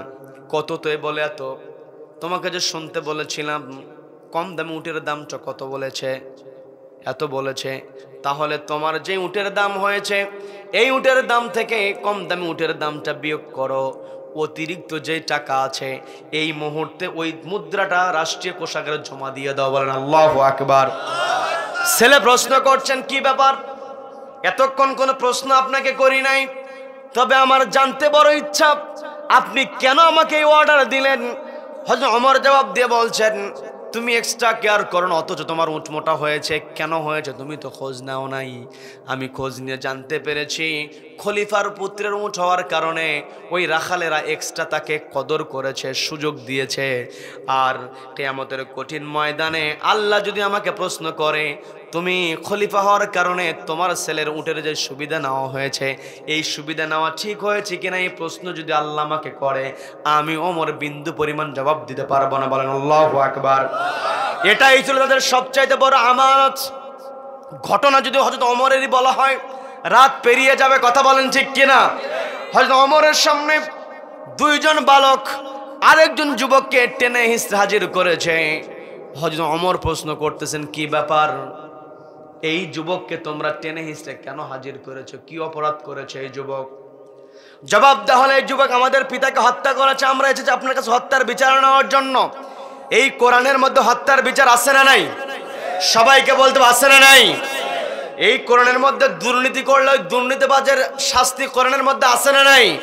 কলমের খোঁচা দিয়ে লক্ষ লক্ষ টাকা চুরি করে অ্যাকাউন্টে ঢুকায়, এটা প্রমাণিত যখন হয়ে যাবে, ফাকতু আইদিয়াহুমা, তাদের হাত কেটে দিতে হবে। কথা বলেন ঠিক কিনা? একটা চোরের হাত যদি প্রকাশ্যে কেটে দেওয়া হতো, তাহলে পরবর্তীতে কোন ঠিকাদারের পক্ষে, কোন ইঞ্জিনিয়ারের পক্ষে রডের বদলে বাঁশ দিয়ে বিল্ডিং করা সম্ভব হতো না। কথা বলেন ঠিক কিনা? এই কথাগুলো বললেই হুজুরেরা খারাপ হয়ে যায়। কি কথা বলেন? তোমরা যদি আমাদেরকে খারাপ বলো, আমাদের কোনো আপত্তি নাই। আমরা তোমাদের কাছে ভালো, তোমাদের কাছে খারাপ, এটা আমাদের কোনো দায় আসে না। আমাদের টার্গেট হলো আল্লাহ যদি আমাদেরকে ভালোবাসেন, আল্লাহ যদি আমাদেরকে পছন্দ করেন, তোমরা যতই আমাদের বিরোধিতা করো না কেন, যতই আমাদেরকে ফাঁসির মঞ্চে নিয়ে যাও না কেন। এই বাংলাদেশের দৃষ্টান্ত স্থাপন করেছে আপনাদের পাবনা জেলার কিছু সন্তান ফাঁসির মঞ্চে যাবে। ছেলেকে বলতেছে, বাবা আমি যে ফাঁসির মঞ্চে যাব, লুঙ্গি পরে যাব নাকি পায়জামা পরে যাব? বলেন আল্লাহু আকবার। ফাঁসির মঞ্চে তারা হাসতে হাসতে গিয়েছেন। ষড়যন্ত্র তারা করেছে তাদের বিরুদ্ধে, কিন্তু ষড়যন্ত্রের মোকাবেলা তারা করেছেন। আজকে যারা ষড়যন্ত্র করেছিল তারা আজকে কোথায়? কি কথা বলেন? এটাই আল্লাহ বললেন, ওয়াতানজিউল মুলকা মিম্মান তাশা ওয়া তুইজ্জু মান তাশা ওয়া তুযিল্লু মান তাশা। আল্লাহ বলছেন, ওয়া তুইজ্জু মান তাশা, আল্লাহ যাকে ইচ্ছা সম্মান দেন, ওয়া তুযিল্লু মান তাশা, আল্লাহ যাকে ইচ্ছা বেইজ্জতি করেন। বেইজ্জতি করার জন্য এই দেশের লেডি ফেরাউন দুইজন মানুষকে ওই পদ্মা নদীর উপর থেকে, পদ্মা সেতুর উপর থেকে পানির মধ্যে ফেলে দেওয়ার জন্য বলেছিল, যে পদ্মা সেতুর উপর থেকে ওই দুইজন ব্যক্তি, অর্থাৎ খালেদা জিয়া দেশনেত্রী এবং ডক্টর ইউনূসের ব্যাপারে বলেছিল, ওই দুইজনকে পদ্মা সেতুর উপর থেকে ফেলে দিতে হবে, টুক করে ফেলে দিয়ে আবার চুবায়া উঠায় নিয়ে আসতে হবে। অপমান করে কথা বলেছিল। আজকে এই দেশের মধ্যে ওই দুইজন মানুষের সম্মানের চেয়ারে আছে, আর ওই লেডি ফেরাউন পালিয়ে গিয়েছে। কথা বলেন ঠিক কিনা? চেয়েছিল স্বামীর দীর্ঘদিনের যেই বাড়ি ছিল। আমি তখন ছাত্র মানুষ, খুব বেশি বুঝি না। আমার একটা দৃশ্য মনে আছে, ওই পত্রিকাতে ছবি দেখেছিলাম, ওই বৃদ্ধ মহিলাকে ঘর থেকে বের করে দেওয়া হয়েছে টিস্যু দিয়ে। তিনি তার চোখের পানিগুলো মুছছিলেন, তাকে স্বামীর ঘর থেকে বের করে দিয়েছিল। আজকে যারা ওই দেশনেত্রী খালেদা জিয়াকে স্বামীর ঘর থেকে বের করে দিয়েছে, আমি আপনাদেরকে শুধু বোঝানোর জন্য বলছি, স্বামীর ঘর থেকে বের করে দিয়েছে। আল্লাহ এই জুলুমকে সহ্য করেন নাই, ওই লেডি ফেরাউনকে পালাতে বাধ্য করেছে। কথা বলেন ঠিক কিনা? পালিয়ে গিয়ে আজও পর্যন্ত সে তার চেহারা দেখানোর সাহস পায় নাই। কি কথা বলেন? তার মানে এই পৃথিবীতে যারা জালিম হবে, যারা জুলুম করবে, যারা জালিম হবে, যারা জুলুম করবে, ওদেরকে অবশ্যই আল্লাহ আখিরাতে শাস্তি দেবেন। ঠিক আছে, দুনিয়া তো অবশ্যই তাদেরকে অপমানিত হতে হবে। কথা বলেন ঠিক কিনা? কাজে এই চেয়ারে বসে ক্ষমতার দাম্ভিকতা দেখানো যাবে না। হযরত ওমরকে বলা হলো, আমাদের পিতাকে হত্যা করেছে, হত্যার বদলে হত্যার বিচার চাই। আন-নাফসু বিন-নাফস, অবৈধভাবে কেউ যদি কাউকে হত্যা করে, প্রকাশ্যে তাকে ফাঁসির রশিতে ঝোলাতে হবে, তার কাঁধের ওপর থেকে আল্লাহকে আলাদা করতে হবে। আজকে আমি আপনি পত্রিকা খুললেই সেখানে হত্যার খবর আছে না নাই? আছে না নাই? আদালতে ঘুরতে ঘুরতে স্যান্ডেল হয়ে যায়। যদি প্রকৃতভাবে একটা হত্যাকারী সন্ত্রাসীকে ওই হাইকোর্টের সামনে, সুপ্রিম কোর্টের সামনে অথবা বাইতুল মোকাররমের সামনে প্রকাশ্যে যদি কাদের ওপর থেকে কল্লাটা আলাদা করে দেওয়া হতো, বাকি সন্ত্রাসীগুলো এমনিতে সাইজ হয়ে যেত। কথা বলেন ঠিক কিনা? হযরত ওমরের কাছে অভিযোগ দেওয়া হলো, আমাদের পিতাকে হত্যা করেছে, আমরা হত্যার বিচার চাই। হযরত ওমর বলতেছেন, ও যুবক, তোমার বিরুদ্ধে এই দুই বালক অভিযোগ করেছে, অভিযোগ সত্য নাকি? যুবককে প্রশ্ন করতে দেরি, যুবক জবাব দিতে দেরি করে না। যুবক বলছে, হ্যাঁ আমি হত্যা করেছি। খেয়াল করে দেখেন,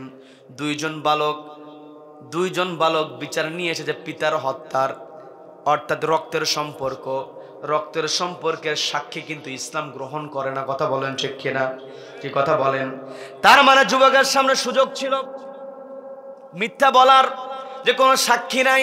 আবার যদি সাক্ষী উপস্থাপন না করতে পারে, সাক্ষী যদি না থাকে, ইসলাম কখনো সেটার বিচার ইসলাম দেবে না, কারণ সাক্ষীর দরকার। কি কথা বলেন? কি কথা বলেন? হযরত ওমর দেখলেন সাক্ষীও নাই। যুবক চাইলে সে অস্বীকার করতে পারত, কেউ তো দেখে নাই, শুধুমাত্র দুইজন ছেলে হাজির হয়েছে। হযরত ওমর ওই দুই বালককেও প্রশ্ন করেছিল, তোমার পিতাকে যে হত্যা করেছে, তোমরা যে অভিযোগ করছো, এটাকে কেউ দেখেছে নাকি?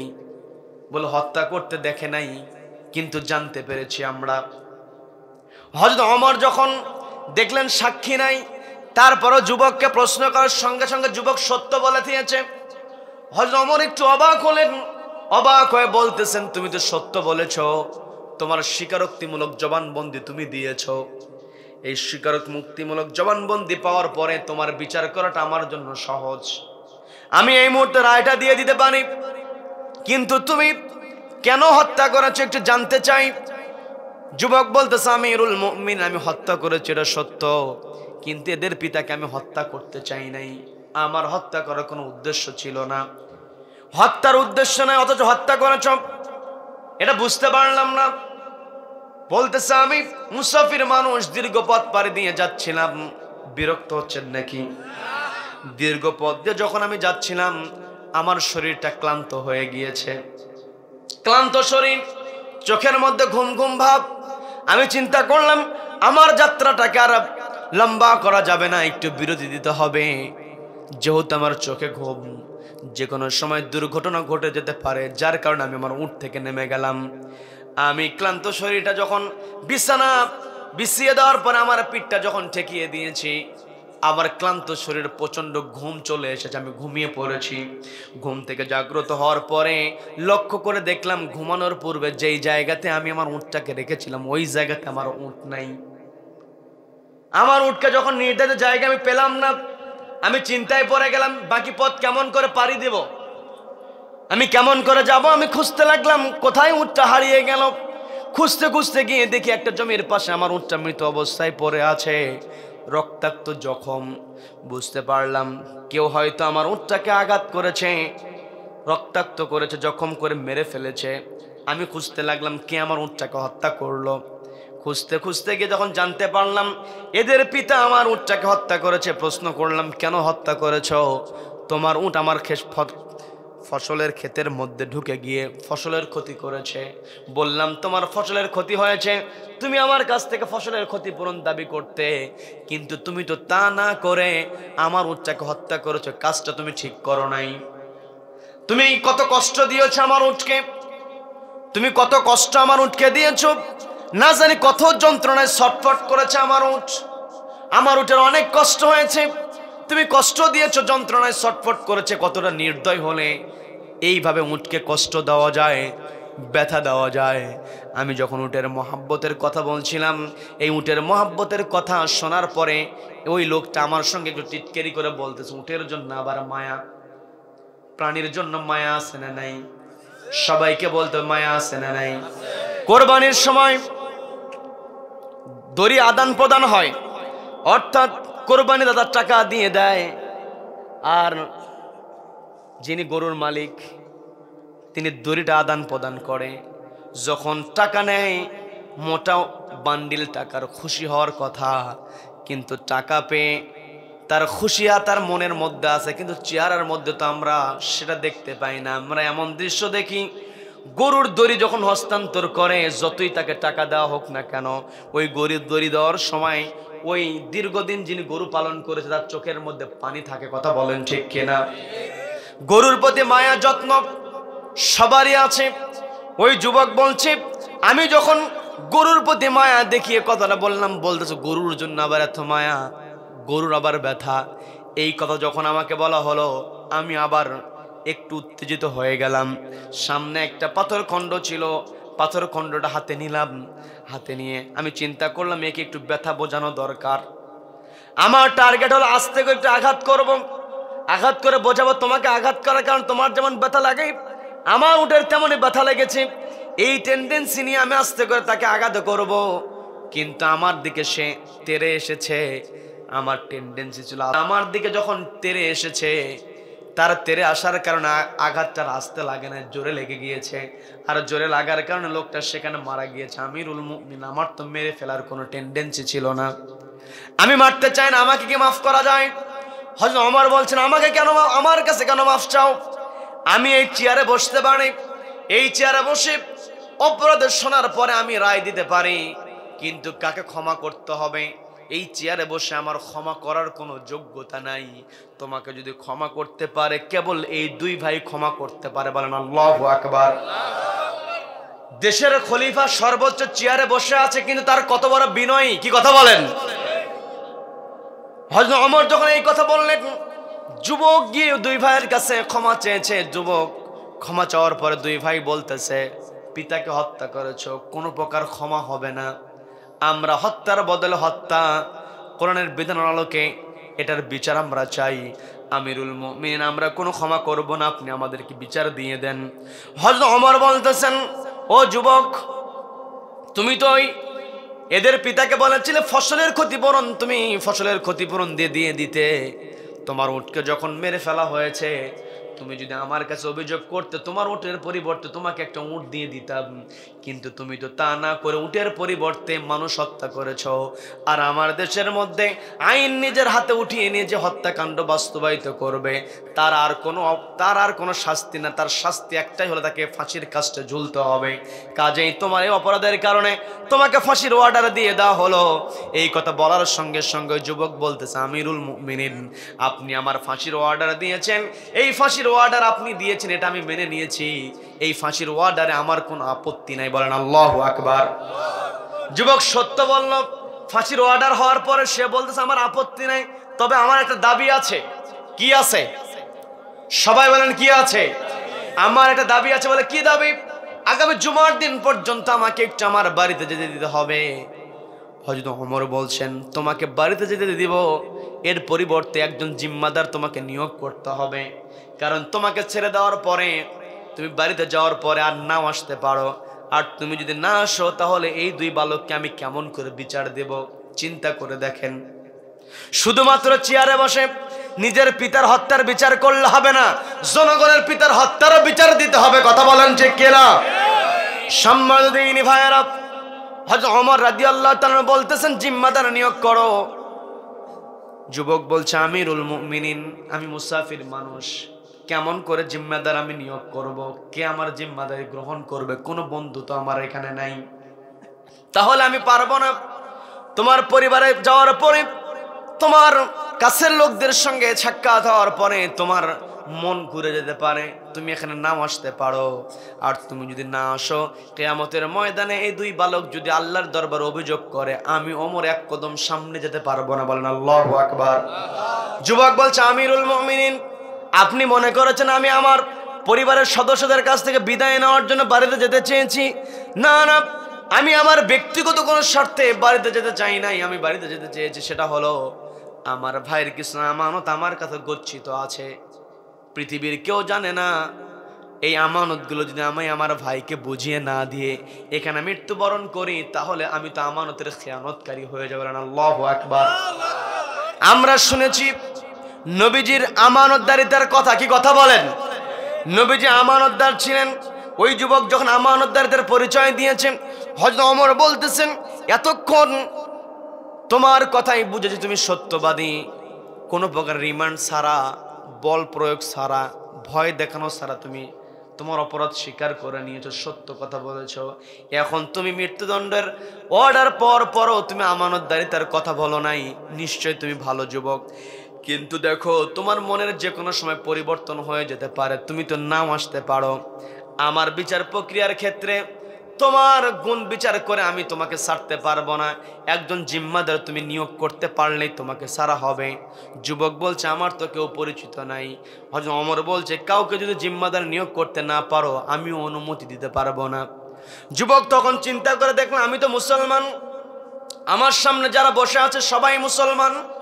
একজন মুসলমান আরেকজন মুসলমানের সঙ্গে ভ্রাতৃত্বের বন্ধন আবদ্ধ, এই আবদ্ধ রেখে দিয়েছেন কে? সবাইকে বলতে, আবদ্ধ রেখে দিয়েছেন কে? ভ্রাতৃত্বের বন্ধনে আবদ্ধ। যুবক চিন্তা করলো, এরা তো সবাই আমার মুসলিম ভাই, দেখি তো কোনো ভাই আমাকে সহযোগিতা করে কিনা। সবার উদ্দেশ্যে বলছে, তোমরা তো সবাই শুনেছ কে আমার জন্য জুমার দিন পর্যন্ত জিম্মাদারি গ্রহণ করবে, আমি আমার আমানতটা যথাস্থানে বুঝিয়ে দিয়ে এখানে হাজির হয়ে যাব। তিনবার প্রস্তাব দিলে কেউ কোনো কথা বলে না। যুবকের চেহারা মলিন হয়ে গিয়েছে, যুবক আশা ছেড়ে দিয়েছে। এমত অবস্থায় নবীজির একজন সাহাবী আবু যর গিফারি রাদিয়াল্লাহু তাআলা তিনি দাঁড়িয়ে গেলেন। দাঁড়িয়ে গিয়ে বলছেন, ও যুবক, ও মুসলিম ভাই, তোমাকে কষ্ট করতে হবে না, তোমাকে চিন্তিত হতে হবে না, তোমাকে আশাহত হতে হবে না। আমি তোমার জন্য জিম্মাদারি গ্রহণ করলাম। বলেন আল্লাহু আকবার। শুধু জিম্মাদারি গ্রহণ করলাম না, যদিও বর্ণনাটা একটু দুর্বল, তারপরও যে বর্ণনা এসেছে, আবু যর গিফারি বললেন, তোমার বাড়ি পর্যন্ত যাওয়ার জন্য যে উটটা ছিল সেই উটটা তো মারা গিয়েছে, এখন কেমন করে বাড়িতে যাবে? আমি তোমার বাড়ি পর্যন্ত পৌঁছানোর জন্য আমার ঘোড়াটা দিয়ে দিলাম। আমার ঘোড়ায় চড়ে বাড়িতে গেবে, যাওয়ার পরে সেখান থেকে আমানতদারিতা পালন করে এখানে হাজির হবে, আর আমি তোমার জন্য জিম্মাদারি গ্রহণ করলাম। বলেন আল্লাহু আকবার। হযরত ওমর বলছেন, আবু যর, তুমি কি ভেবেচিন্তে সিদ্ধান্ত নিয়েছো নাকি? অসনা যুবক, এ যদি হাজির না হয় তাহলে তোমাকে কিন্তু ফাঁসির কাস্টে ঝুলতে হবে।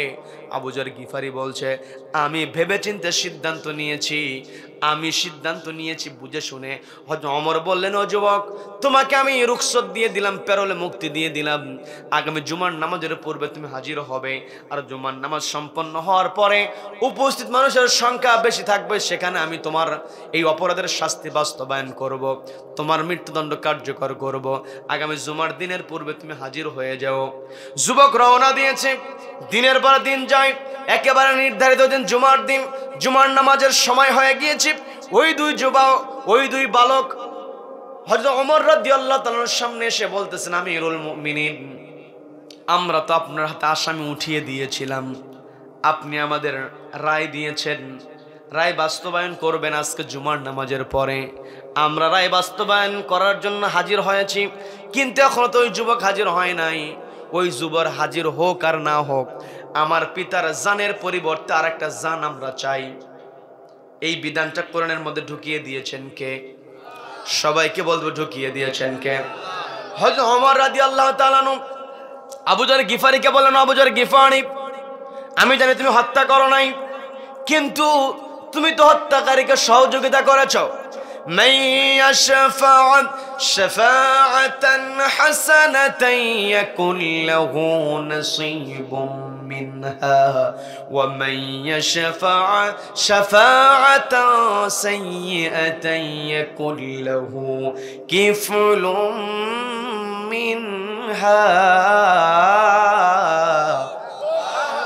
আল্লাহ রাব্বুল আলামিন বলছেন, মান ইয়াশফা শাফাআতান হাসানাহ, যেই ব্যক্তি ভালো কাজে সুপারিশ করবে, যেই ব্যক্তি ভালো কাজে সমর্থন করবে, ইয়াকুল্লাহু নাসিবুম মিনহা, তার আমলনামায় ওই ভালো কাজের সুপারিশ করার জন্য ভালো কাজের একটা সব তার আমলনামায় যুক্ত হয়ে যাবে। বলেন না সুবহানাল্লাহ।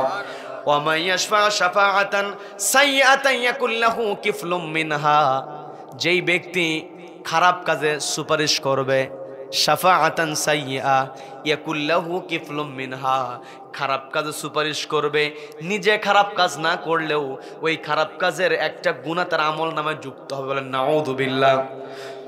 হযরত ওমর বলছেন, তুমি অপরাধ করো নাই, কিন্তু অপরাধের জিম্মাদারি গ্রহণ করেছ, কাজেই এই জুমার নামাজের পূর্বে যদি ওই যুবক হাজির হয়ে যায় তাহলে তুমি বেঁচে গেলে, আর জুম্মার নামাজের পরে আমি যখন অর্ডার দিব ওই অর্ডারের মধ্যে যদি যুবক হাজির না হয় তোমার কিন্তু ফাঁসি কার্যকর হবে। আবু যর গিফারি কোনো কথা বললেন না, তিনি প্রস্তুতি নিয়েছেন। নামাজ সম্পন্ন হয়েছে।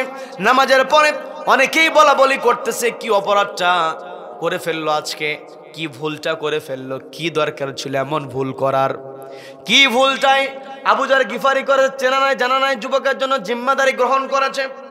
এই বোকামিটা করার কারণে আজকে অপরাধ না করার পরেও আজকে ফাঁসির কাস্টে ঝুলতে হচ্ছে। কি দরকার ছিল এমন বোকামি করার? এই কথা অনেকেই বলছে, অনেকে আবার কান্নাকাটি করছে। একেবারে চূড়ান্ত সময় দুই বালক হাজির হযরত ওমরের সামনে এসে বলতেছেন, আবু যর গিফারিকে লক্ষ্য করে বলছেন, তুমি অপরাধ করো নাই, কিন্তু তুমি অপরাধীকে সহযোগিতা করেছো, জিম্মাদারি গ্রহণ করেছো। ওই যুবক যেহেতু আসে নাই, এই মুহূর্তে তোমার ফাঁসি কার্যকর হয়ে যাবে, প্রস্তুত হয়ে যাও। জল্লাদকে অর্ডার দেওয়া হলো। আবু যর গিফারিকে বলা হলো ফাঁসির কাস্টের দিকে চলে যাও, শুলের দিকে এগিয়ে যাও। আবু যর গিফারি এগিয়ে যায়। জল্লাদ রেডি। একেবারে চূড়ান্ত সময়, একেবারে সবাই অবাক নয়নে তাকিয়ে আছে আবু যর গিফারির দিকে। হঠাৎ করে মাঝখান থেকে একজন ব্যক্তি চিৎকার দিয়ে উঠেছে। যখনই একজন চিৎকার দিয়েছে সবার নজর এখন ওই চিৎকারকারীর দিকে। একটু আগে সবাই তাকিয়েছিল আবু যর গিফারির দিকে, এখনো তো আপনারা আমার দিকে তাকিয়ে আছেন। মাঝখান থেকে কোনো ভাই যদি চিৎকার দিয়ে ওঠে, কেউ আর আমার দিকে তাকাবে না, তার দিকে তাকাবে। কি কথা বলেন? আবার কেউ টেস্ট করার দরকার নেই, কেউ আবার চিৎকার করে টেস্ট করিয়েন না। যে কথায় ছিলাম, রাত অনেক গভীর হয়ে গিয়েছে। এই ঘটনা বলার কারণ আছে না নাই? সবাইকে বলতে হবে কারণ আছে না নাই? এই ঘটনার মধ্যে আজকে গোটা আলোচনার সারাংশ আছে। কি কথা বলেন? যখন আবু যর গিফারির ফাঁসি কার্যকর হবে, একজন চিৎকার দিয়েছে, সবাই তাকিয়ে বলতে তোমার আবার কি হলো? আমরা সবাই এমনিতে আবু যর গিফারিকে নিয়ে পেরেশান।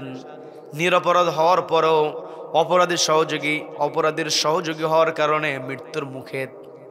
এই অবস্থা তুমি চিৎকার করো কেন?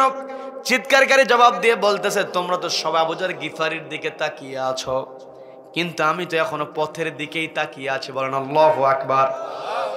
আমি তো এখন আশা ছাড়ি নাই। ওই যে দেখো দূর মরুভূমির মধ্যে দেখি যেন এগিয়ে আসে ঘোড়া দাবড়িয়ে। আমরা যদি একটু অপেক্ষা করি, হলেও তো ওই ঘোড়ার সওয়ারিটা যুবক হতে পারে। আর যদি যুবক না হয় তখন না হয় আবু যর গিফারির ফাঁসি কার্যকর হোক। আমি একটা প্রস্তাব দিলাম, তোমরা এই প্রস্তাবটা হযরত ওমরের কাছে প্রস্তাব তোমরাও দাও, দিয়ে হযরত ওমরের মাধ্যমে বিচারটা ওই সওয়ারি আসা পর্যন্ত একটু থামিয়ে দাও। হযরত ওমরের কাছে প্রস্তাব দেওয়া হলো। হযরত ওমর বলতেছেন, আমি এই বিচারে রায় দিয়েছি, রায় বাস্তবায়নের অর্ডার আমি দিয়েছি। এখন যদি এই রায় বাস্তবায়নের অর্ডারটা যদি কেউ থামাতে পারে, রায়টাকে যদি কেউ থামিয়ে দিতে পারে, ফাঁসির কার্যকারিতা কেউ যদি বন্ধ করতে পারে, একমাত্র অধিকার ওই দুই বালকের। আমি ওমর খলিফা হলেও আমি ওই রায়টা এই মুহূর্তে আর বন্ধ করতে পারবো না। বলেন আল্লাহু আকবার। এটাই হলো আমানতদারিতা। হযরত ওমর বলতে পারতেন, ঠিক আছে অপেক্ষা করো। যুবকেরা কোনো কথাই বলতো না। কথা বলেন ঠিক কিনা? কোনো অভিযোগ করতো না। কিন্তু তারা এই আমানতটাকে কত গুরুত্বপূর্ণ নিয়েছেন, চেয়ারটাকে কত গুরুত্বপূর্ণভাবে নিয়েছেন। তিনি বললেন, আমার কাছে অনুমতি না আছে, ওই দুই বালকের কাছে অনুমতি চাও, তারা যদি থামিয়ে দেয় আমার কোনো আপত্তি নাই। বলেন আল্লাহু আকবার। দুই বালককে সবাই অনুরোধ করলো, বালক দুজন রাজি হলো। অপেক্ষা করছি। কিছুক্ষণের মধ্যে এগিয়ে এসে ওই ঘোড়ার সওয়ারি ঘোড়ার উপর থেকে লাফ দিয়ে দ্রুত আবু যর গিফারির হাতটা ধরে ফেললো। ধরে বলতেছে, ভাই তোমাকে তো আমি এমন কঠিন সিচুয়েশনে ফেলতে চাই নাই। আমি তোমাকে ফাঁসির মঞ্চ পর্যন্ত তুমি আসবে এটা আমার কখনো চাওয়া ছিল না। আমি চেয়েছিলাম নির্ধারিত সময় আমি হাজির হয়ে যাব, কিন্তু পথের মধ্যে ঘোড়ার সমস্যার কারণে, অসুস্থতাজনিত কারণে আমি নির্ধারিত সময় আসতে পারি নাই, যার কারণে তোমাকে জল্লাদের মুখোমুখি হতে হয়েছে, মৃত্যুর কিনারায় তোমাকে দাঁড়াতে হয়েছে। এই যে কঠিন সিচুয়েশনে তোমাকে ফেলেছি, এই অপরাধের জন্য আমাকে ক্ষমা করে দাও। এই কথা বলে হযরত ওমরের দিকে তাকিয়ে বলছে, আমিরুল মুমিনিন, আপনি অর্ডার দিয়েছেন আমার রায় কার্যকর হোক, আমি আর দেরি করতে চাই না। নির্ধারিত সময় পেরিয়ে গিয়েছে, আর আপনি তো বিচার করেছেন একটি কিতাব দিয়ে। সেই কিতাবের নাম কি? সবাইকে বলতে হবে কিতাবের নাম কি? কোরআন দিয়ে আপনি যেই বিচার করেছেন সেই বিচারের কার্যকারিতা থেমে থাকুক, আমি চাই না, দ্রুত আমার ফাঁসি কার্যকরের অর্ডার আপনি দিয়ে দেন। এই কথা বলে ওই যুবক যখন ফাঁসির মঞ্চের দিকে এগিয়ে যাবে, ওই দুই বালকের মধ্য থেকে একজন গিয়ে ওই যুবকের সামনে দাঁড়িয়ে বলতেছে, কোথায় যাও? ওই ফাঁসির মঞ্চের দিকে যাওয়ার পূর্বে তোমার সঙ্গে একটু কথা বলতে চাই। বলেন আল্লাহু আকবার, বলেন আল্লাহু আকবার। একটু পূর্বে যারা কঠোর ছিল, যুবক হোক আর আবু জার গিফারি হোক, জানের বদলে আমরা জান চাই, ওই যুবকের মধ্য থেকে একজন বলতেছে, ফাঁসির মঞ্চে যাওয়ার পূর্বে একটু কথা বলতে চাই। বলে কি কথা? আপনারা শুনবেন নাকি মোনাজাত দেব? শুনবেন? কারা কারা শুনবেন না? হ্যাঁ, খুব সচেতন দেখতেছি। বলে আলহামদুলিল্লাহ, বলে আলহামদুলিল্লাহ। আচ্ছা, আমরা এখানে বসেছি মূলত কার সন্তুষ্টির জন্য? কার সন্তুষ্টির জন্য? আল্লাহ আমাদের সকলকে কবুল করেন, বলেন আমিন, বলেন আমিন। যুবক যখন ফাঁসির মঞ্চের দিকে এগিয়ে যায়, ফাঁসির মঞ্চের দিকে যাওয়ার সময় একজন গিয়ে বলছে, ফাঁসির মঞ্চে যাওয়ার পূর্বে তোমার সঙ্গে একটু কথা বলতে চাই। বলে কি কথা? তুমি যে আজকে এখানে হাজির হয়েছ, এই হাজির হওয়ার কারণটা হলো তুমি সাক্ষাৎ মৃত্যুর সঙ্গে আলিঙ্গন করাতে এসেছ। কি কথা বলেন? দীর্ঘ পথ পাড়ি দিয়ে ওই যুবক হাজির হয়েছে, তার টার্গেট হলো আমার ফাঁসি কার্যকর হবে। তার মানে জীবনের মায়া ত্যাগ করে তুমি এখানে হাজিরও হয়েছ। তুমি তো চাইলে নিজেকে আড়াল করতে পারতে, তুমি তো চাইলে নিজেকে লুকিয়ে রাখতে পারতে, কিন্তু তুমি তো তা করলে না। মৃত্যুর জন্য ফাঁসির মঞ্চ পর্যন্ত তুমি হাজির হয়ে গিয়েছ। এই যে মরণকে তুমি পরোয়া করলে না, মরণের জন্য তুমি হাজির হয়েছ। এই মরণের জন্য হাজির হওয়ার জন্য কোন বিষয়টা তোমাকে আকৃষ্ট করছে একটু আমরা জানতে চাই। যুবক বলতেছে, যেই দিন আমি জিম্মাদার নিয়োগ করেছিলাম, নিজের পরিচয় দিয়েছিলাম আমি মুসলিম, মুসলিম পরিচয় দিয়ে আমি ওয়াদা করেছিলাম, আমি ওয়াদা করেছি নির্ধারিত সময়ের পূর্বে আমি হাজির হব। আমার ওয়াদার আলোকে আমার ভাই আবু জার গিফারি আমার জিম্মাদারি গ্রহণ করেছে। এখন আমি যদি ওয়াদা খেলাফ করি, আমার পরিবর্তে আমার ভাই আবু জার গিফারির ফাঁসি কার্যকর হয়ে যাবে, আর আমি তো গাদ্দার হয়ে যাব। আমার গাদ্দারিতা প্রকাশিত হয়ে যাবে। আমার গাদ্দারিতে আমার মান সম্মান যাক, এটা আমার কোনো আপত্তি ছিল না, কিন্তু আমি তো নিজের পরিচয় দিয়েছিলাম মুসলিম। আমি যদি মুসলিম পরিচয় দিয়ে ওয়াদা পালন না করি, আরেকজন ভাইকে মৃত্যুর মুখে ঠেলে দেই, তাহলে ইতিহাস রচিত হয়ে যাবে একজন মুসলিম যুবক ওয়াদা করেছিল, ওয়াদা খেলাপ করেছে। মুসলিম জাতি ওয়াদা ভঙ্গ করে, আমার দ্বারা মুসলিম জাতির কলঙ্ক রচিত হোক, এটা আমি চাই নাই। যার কারণে জীবনের মায়া ত্যাগ করে ওয়াদা পালনের জন্য আমি এই ফাঁসির মঞ্চে হাজির হয়েছি। বলেন আল্লাহু আকবার। এরপর আবু জার গিফারিকে গিয়ে আরেকজন প্রশ্ন করছে, ভাই আর একটু সময় হলেই তো তোমার এখন মৃত্যু হয়ে যেত, তোমার ফাঁসি কার্যকর হয়ে যেত, অথবা এই দুই বালক যদি আমাদেরকে এই যুবকের আসার জন্য অপেক্ষা করার অনুমতি যদি না দিত, তাহলে এতক্ষণ তো তোমার মৃত্যু হয়ে যেত। তুমি যেই দিন এই যুবকের জিম্মাদারি গ্রহণ করেছো, ওই দিন তো তোমার চিন্তা করা উচিত ছিল এই যুবক হাজির নাও হতে পারে। তুমি যদি চিন্তা করে থাকো যুবক হাজির হবে না, যুবকের পরিবর্তে তোমার মৃত্যু হয়ে যাবে, তুমি এটা জানার পরও অচেনা যুবকের জন্য তুমি কেন মরণটাকে মেনে নিয়েছো? অচেনা যুবকের মরণটাকে তুমি কেন মেনে নিলে? এই যে তুমি মরণটাকে মেনে নিয়েছো, অচেনা যুবকের জন্য নিজের জীবনের মায়া তুমি ত্যাগ করে তার জিম্মাদারি গ্রহণ করেছো, এর কারণটা কি? আবু জার গিফারি বলছেন, আমার উত্তরটা অনেকটা ওই রকমই। আমি চিন্তা করে দেখলাম, যুবক যখন নিজেকে মুসলিম পরিচয় দিয়ে উপস্থিত সবাইকে ডাক দিয়ে বলল, আমার মুসলিম ভাইয়েরা কে আছো আমাকে সহযোগিতা করবে। একজন মুসলমান অনেকগুলো মুসলমানের কাছে সহযোগিতা চাইল, নিজের ব্যক্তিগত কারণে নয়, আমানতদারিতা রক্ষা করার জন্য সহযোগিতা চেয়েছে। আমরা যদি কেউ সহযোগিতা না করতাম, আর ওই যুবকের যদি মৃত্যুদণ্ড কার্যকর হয়ে যেত, তাহলে তো ইতিহাস রচিত হয়ে যেত। একজন মুসলিম যুবক আমানতদারিতা রক্ষা করার জন্য সাহায্য চেয়েছিল, এতগুলো মুসলমান কেউ আমরা সাহায্য করছি না, এটা তো কলঙ্ক হয়ে যাবে। মুসলিম আরেকজন মুসলিমকে সহযোগিতা করে না, এমন কলঙ্ক রচিত হোক, এটা আমি চাই নাই। বরং আমি এই কলঙ্ককে ঘোষিত করার জন্য, কলঙ্ককে দূর করার জন্য নিজের জীবনের মায়া ত্যাগ করে আমি চিন্তা করেছি, একজন মুসলিম ভাই তার নিজের পরিচয় দিয়েছে মুসলিম, সে আমানতদারিতার কথা বলেছে। এই আমানতদারিতা পালনের জন্য মুসলিম ভাইকে যদি আমি সহযোগিতা করি আর আমার জীবনটা যদি চলে যায়, তাহলে ইতিহাস রচিত হয়ে যাবে একজন মুসলমান আরেকজন মুসলমানকে সহযোগিতা করতে গিয়ে নিজের জীবন পর্যন্তও দিতে পারে। বলেন আল্লাহু আকবার। আর আমি যদি যদি জিম্মাদারি গ্রহণ করতাম, যুবকের মরণ হয়ে যেত আর মুসলিম জাতির কলঙ্ক রচিত হয়ে যেত। এতগুলো মুসলমান একটা মুসলমানকে সহযোগিতা করলো না, মুসলিম জাতি কলঙ্ক যুক্ত হোক, মুসলিম জাতির ইতিহাসে কলঙ্ক লেপল হোক আমি চাই নাই। যার কারণে নিজের জীবনের মায়া ত্যাগ করে এই অপেচেনা যুবকের জন্য আমি জিম্মাদারি গ্রহণ করেছি। সুবহানাল্লাহ। এরপরে দুইজনের উক্তি শোনার পরে, জবাব শোনার পরে, ওই যে বালক ঠেকিয়ে দিয়েছিল তার আরেক ভাইকে নিয়ে তারা কথোপকথন সেরে হযরত ওমরের সামনে দাঁড়িয়ে বলছেন, আমিরুল মুমিনিন, আমরাও তো মুসলমান। এই যুবকের মধ্যে আমরা বৈশিষ্ট্য দেখেছি, সত্যবাদিতা দেখেছি, আমানতদারিতা আমরা দেখেছি। যুবক ওয়াদা পালন করে, এই ওয়াদা পালনকারী যুবককে যদি আমরা সহযোগিতা করতে পারি, যেমন আবু যর গিফারি নিজের জীবনের মায়া ত্যাগ করে জিম্মাদারি গ্রহণ করে মুসলিম জাতিকে শ্রেষ্ঠ প্রমাণ করেছে, আমরাও তো মুসলমান, আমরাও মুসলিম জাতিকে শ্রেষ্ঠত্বের কাতারে দাঁড় করাতে চাই। আমরাও প্রমাণ করতে চাই একজন মুসলিম আরেকজন মুসলিম যদি সত্যবাদী হয়, আমানতদার হয়, ওয়াদা পালনকারী হয়, তাহলে আরেকজন মুসলিম তাকে ক্ষমা করে দিতে দ্বিধা করে না। আমরা দুইজন সিদ্ধান্ত নিয়েছি মুসলিম জাতির শ্রেষ্ঠত্ব প্রমাণের জন্য আমরা দুই ভাই মিলে ওই যুবককে ক্ষমা করে দিলাম। সুবহানাল্লাহ। তার মানে যেই ঘটনা আমরা শুনলাম, এই ঘটনার মধ্যে বৈশিষ্ট্য পেয়েছি আমরা 5টা। সবাইকে বলতে হবে কয়টা? 5টা। কয়টা? 5টা। এক নাম্বার, যুবক ছিল সত্যবাদী, নবীজি ছিলেন আল আমিন। কি কথা বলেন? আল আমিন।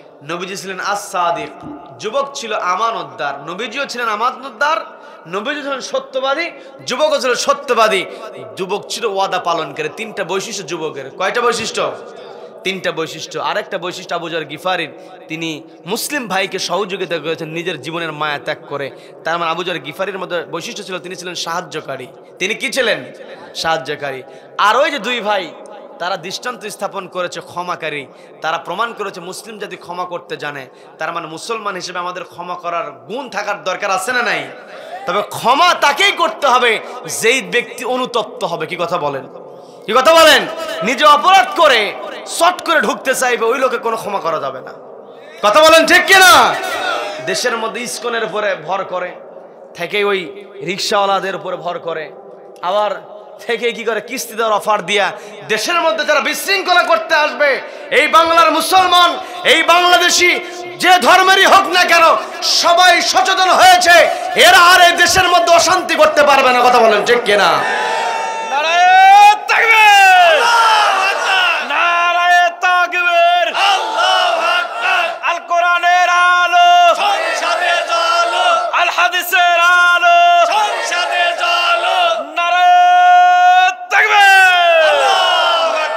আল্লাহ আমাদের সকলকে কবুল করেন। বলেন আমিন। বলেন আমিন। ওদের সব পরিকল্পনা ভেস্তে যাচ্ছে। কথা বলেন। কি কথা বলেন? সর্বশেষ তারা যেই চক্রান্ত করেছিল ইসকনের মাধ্যমে, আমাদের একটা ভাইকে তারা শহীদ করে দিয়েছে। কি কথা বলেন? কি কথা বলেন? কিন্তু এখন শহীদ করার পরে ওরা এখন এসে বলছে চিন্ময় আমাদের ইসকনের কেউ না।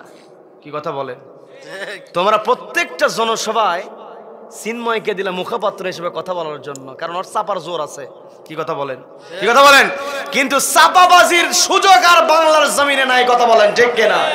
ছাত্র জনতা একেবারে বুক পেতে দিয়েছে, বুলেট গ্রহণ করেছে। নতুন করে কেউ চাপাবাজি করবে, এটা বাংলার মানুষ সহ্য করবে না। কথা বলেন ঠিক কিনা? সম্মানিত দিনী ভাইয়েরা, শুধুমাত্র কথা বললে হবে না, আমাদেরকে শক্ত প্রতিবাদ করতে হবে। কি কথা বলেন? আমরা কথা না বলে বলে আজকে আমাদের অবস্থা হয়েছে। আমার দেশের সাংবাদিকরা জাতির বিবেক বলা হয়, কিন্তু আমার দেশে দীর্ঘ 15 বছর এই যে জুলুম চলেছে, এর মধ্যে সবচাইতে বড় সহযোগিতা করেছে হলুদ সাংবাদিকেরা। কথা বলেন ঠিক কিনা? এই হলুদ সাংবাদিকদের শক্ত মোকাবেলা করতে হবে। ওই প্রথম আলো যতই চক্রান্ত করুক, ডেইলি স্টার যতই চক্রান্ত করুক, এদের চেহারা জাতি চিনে ফেলেছে। কথা বলেন ঠিক কিনা? মুনাফেকে ধরতে পেরেছে। কি কথা বলেন? কাজে আমরা সচেতন। কেউ অপরাধ করলে অপরাধ স্বীকার করবে, অনুতপ্ত হবে, তাকে মাফ করা যাবে, কিন্তু কেউ যদি অপরাধ করে, অপরাধ স্বীকার তো করেই না, বরং আবার চাপার জোরে ভয় দেখায়, কি কথা বলেন? এই চাপাবাজদেরকে কোনো প্রকার ছাড় দেওয়া হবে না, কথা বলেন ঠিক কিনা?